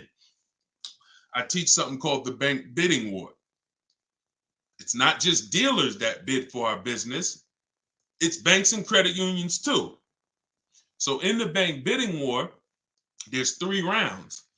The first round, though, is checking if there's any special interest rates, because if there is 0.99 or 1.99, no one's beating that. Therefore, the rest of the rounds are non-applicable. So if you can use the money cheap, that's when you use the money and you let your money keep working. Now, another person, a different person, Deshone, I'm not really investing my money. You know what? I just kind of like to keep things to a minimum. I got my cash over here. Okay, then. I would still, if the money was cheap, consider it, because we could be coming into days where cash on hand becomes a little bit more important. But it's really about the cost of the money. If rates are high, 6, 7, 8%, 9%, 10%, then you want to put as much down on these cars as possible. If you're buying them, you want to put, you want to pay them off if you can, because the money is expensive. So it really depends on the cost of money. People, when the cost of money is cheap, they benefit from that, and I would think that those principles will work for anybody, and that's, you pick and choose which one of those situations fits you. But if you check the special interest rates, that usually puts it to bed. You see 0.99, it ain't no reason. Why would the bank's basically giving you free money to use. You can keep your cash on hand and still get the car. So I know some people don't believe in that. They don't believe in interest, but here's the thing. There's something called opportunity cost. Interest is not the only loss. When you're talking financially, opportunity cost is important. When you put 30 grand in a car and it gets you, we already talked about this. Cue up the next question, Dolan. Depreciation curve. When we start talking about financially making decisions, a lot of people see, if I put 30 grand cash into this car, what is my cash worth in 6 years? $30,000 car, what is it worth in 6, 7 years, y'all? 12, 10. So what's the return on that cash? It's not even positive. It's not even neutral. It's negative. So these are all the things that is like, okay, you go over that, what I just said over the last 6, 7 minutes, and you choose what makes sense for you. But I'm never going to give you one size fits all formulas. That's what has failed you. Always do this. That's what has failed you. Go ahead. All right, this one's from TikTok. What's the best way to purchase a car once lease is over? Why would you want to? All you're doing. All right. Let's talk about buying our lease out. And I'm going to keep this quick because some of you know that I'm adamantly against this unless you're keeping the car 8 years. Because sometimes we look at our leases, right? And we say, oh, it's, should I buy my lease out? Here's the question. Should you lease again or should you buy a used car? When you are buying your lease out, all you are doing is buying a used car. That's it. When you look at it that way, it's going to become more clear to you. It's your car. You don't have to go search for it. You do need to make sure it's a great price relative to the market, but that's all you're doing, buying a used car. So the question becomes, should I buy a used car or should I lease? And when you realize that the 8-year rule, breaking it, is going to continue to lose you money and put you in negative equity, you won't buy your leases because you don't plan to keep them again for another 8 years. I'm going to tell you how I found this out to be horrible. Guy walks in the dealership. I'm looking at the car that he has. He says, okay, I'm looking to trade this in and get me something new. So, okay, how many years old is that? About 5 years. Okay, cool. How long you had it? I had it since it was new. Okay. All right, you know how much you owe on it? Nah, I don't know. Now, that's not a good sign, because if a person tells you they've had a car for 5 years, and they've had it since it was new, wouldn't you think it was almost paid off or paid off, right? If that makes sense, type of dollar sign. If a person said, you saw me, like, yeah, I had that car 5 years. I bought it. I've had it since it was new. Shouldn't it be almost paid off or either paid off, right? So when he said, I don't really know what I owe, I was like, okay, no problem. We'll call the bank. We'll find out. All right. So I have the used car manager look at his because everyone who's in this position, I'm going to tell them about leasing. So I'm looking forward to that, because once I tell them about leasing and I show them the numbers and like, hey, you keep trading these cars, look how much you're going to save. And some people will come in and their car was paid off. And I'm like, good thing is whatever that car is worth, you're going to get all that back. You're not putting it into your deal and using most of it as a down payment. So I've literally changed people from financing or buying to a lease, giving them a check back for their whole car that they was coming to use as a trade, and they get a check for $12,000, and then they leave with a lease with no money down or little down, and they're like, yo, this is great. So I'm thinking I'm about to lay this out for him. And so used car manager goes, looks at his car, may say like, okay, I think the car's probably worth about 18. Okay, perfect. So let me call the bank, find out what he owes. Hey, how are you? I'm calling for Mr. Johnson here. Yeah, he's interested in replacing his car. We need his payoff. Okay, the payoff is 18,000. Wait a minute. How the heck is the payoff 18,000? Hey, Mr. Johnson, they're saying you still owe 18,000. Dang, it's that much? Yeah, I didn't know it was that much. Wait, I thought you said you had the car since it was new. Yeah, I did. You know what happened? We leased it for 3 years, and then we had bought it when we bought it after the lease. That's how I learned how bad this was. So I'm like, okay, because when you buy your car off lease, most people, you're going to need a 6-year loan to have a similar payment. So if your payment was $400 and you buy the lease, you're typically going to need a 6-year loan to have around the same payment, right? So picture this, 3 years to lease it, then you get a 6-year loan. 6 plus 9 is what? 6 plus 3 is 9. Anybody on here signing up for a 9-year loan on a car? Anybody?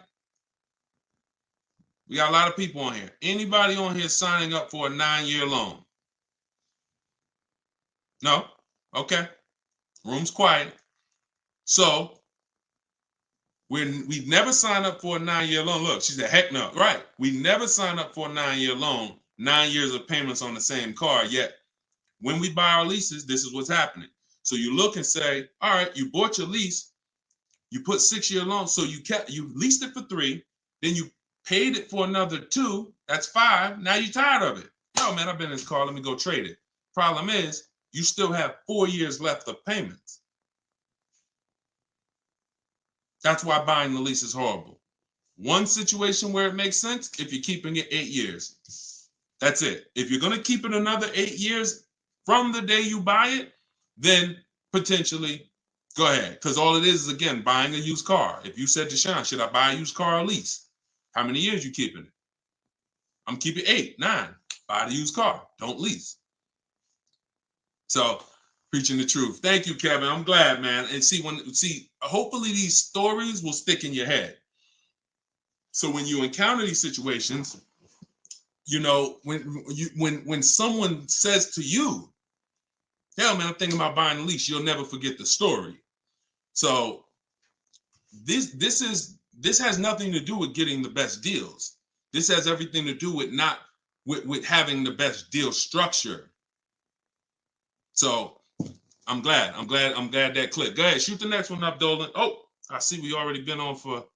All right. We'll do a couple more. I'm trying to get through them as quick as possible. Y'all, if y'all like Deshone, I love to know everything you teach of how you shop for cars. Everything I teach is in a step-by-step way. In my digital book, Car Shopping for People That Hate Car Shopping, 7 Steps to Saving Time, Money, and Avoiding Dealerships. Everything we do is a bid. We're buying cars and leasing cars in 90 minutes, 60 minutes. When you get good, you'll be able to do this in like 45, 60 minutes. You never spend more than 30 minutes in a car dealership. You're at home. You're the prize. You're getting bids. You're no longer negotiating one-to-one where you're in a losing position. When you're getting bids, you're in the winner's position. So you can get your book for 75% off as part of our launch. So we want to do 75% off. It's normally $97. In my TikTok bio, you can grab yours. It'll be in your inbox. And some people say, before I get to this next question, Deshone, is it in print? There's a lot of reasons when you use it, you'll see there's no way this book could have been printed. One, things change. Vroom was one of the companies that we used to use for bidding. Vroom's out of business. if we had 100,000 books out there in your houses that you all paid for, now it's like, okay, what do we do, y'all? That's obsolete. Now that's when you hear people say, hey, you need volume 2. I know just 6 months ago that I asked you and told you that I was going to solve your problem with volume 1, but that's no good anymore. Volume 2, get it today. We're not doing that. And there's nothing against them because, again, they did what works, but we didn't want to do that. I wanted to be able to update this book on the fly. What I did when Broom went out, I updated the file. Everyone's book was updated. And there's also links in there. There's links to videos. Like I said earlier, you have my scripts in there. That was all stuff. You're going to be copy and pasting this. There's no way I could have did that in a physical book at all. All right. What do you think of swap a lease? If you can get a great lease deal, absolutely. Absolutely. We always compare, divide the monthly payment into the MSRP. The 1% rule has existed way before I started, way before I even got in the car business. The 1% rule said if you can lease a car for less than, for 1% of the MSRP, no money down, no money out of pocket, just, covering the first month's payment, you stole a car. Coincidentally, every lease I've ever had was under 1%. I paid $330 a month for my $35,000 Jeep Grand Cherokee Laredo. I paid $325 a month for my Infinities, then $345. Then my highest one was $390. And that was a $45,000 vehicle. So these are under 1% leases. In order to get 1% leases, you need to shop multiple offers, but you also need a great lease program. So what we always say is under 1% is a steal. You'll see there's 3 categories of leases. Steals, great value. Those are under 1%. Great deals. Those are between 1% and 1.5%. And then where it's time to chill, over 1.5%. You're paying too much for a car you're giving back. So if I was taking over someone's lease, I'm judging it by the same thing. Leasing is a value play. How much car can I drive for that payment? It's the ultimate way. The lower that percentage is, the more you've leveraged your money into a great car. So yeah, I'll check swap a lease, definitely. Go ahead, shoot the next one up, Dolan. This one's from TikTok. Can I sell a leased car? Who didn't know you could sell a leased car? Type me. My cousin left me his 2020 Toyota Highlander with 2,000 miles, so I need to get out of my lease. I don't need 2 cars. Okay. Equity assessment. Call the leasing. Matter of fact, I'm not going to repeat it because I already talked about this at the beginning of the broadcast. So after the broadcast, go to the YouTube page. You'll see it. I think it was either the first or second question. So within the first 10 minutes, I talked about how to do the equity assessment. You're going to follow that process. And this is all in my book. If you're like, Deshone, I don't even want to watch the video. Is that in the book? Absolutely. Because everything I'm teaching you is out of 1 step in my 7-step process. So the equity assessment is step 2. After we decide leasing versus buying, that's step 1. That's the most important question. Foundation of your car deal is, did I lease when I should have leased? Did I buy when I should have bought? Once you pass that, now if you have a car to replace, you need to do an equity assessment to see, do I have equity? Am I at a break even, which means I can get out? I'm not going to make any money, but that's fine. I can get out. Some people got a lease. I could get out the lease early. You technically can't do that because you're breaking a contract, but if you can sell out and break even, then you can get out early. Or do I have a negative position in which case I can't get out early? In the case of a negative, if you have a negative position on a lease, you can't get out early without penalty, without those payments. But if you're a negative equity on a finance, then that's different. There's no negative equity in a lease. I know we kind of use these terms interchangeably. Negative equity is only with a finance because you have to pay the money. With a lease, if what I get offers for, if it's below my payoff, then I just stay in the car until the end. I don't have negative equity. So you do the equity assessment, and hopefully you can break even. And the good thing about Toyota, if they haven't changed it, and I remember right, they don't have a third-party restriction.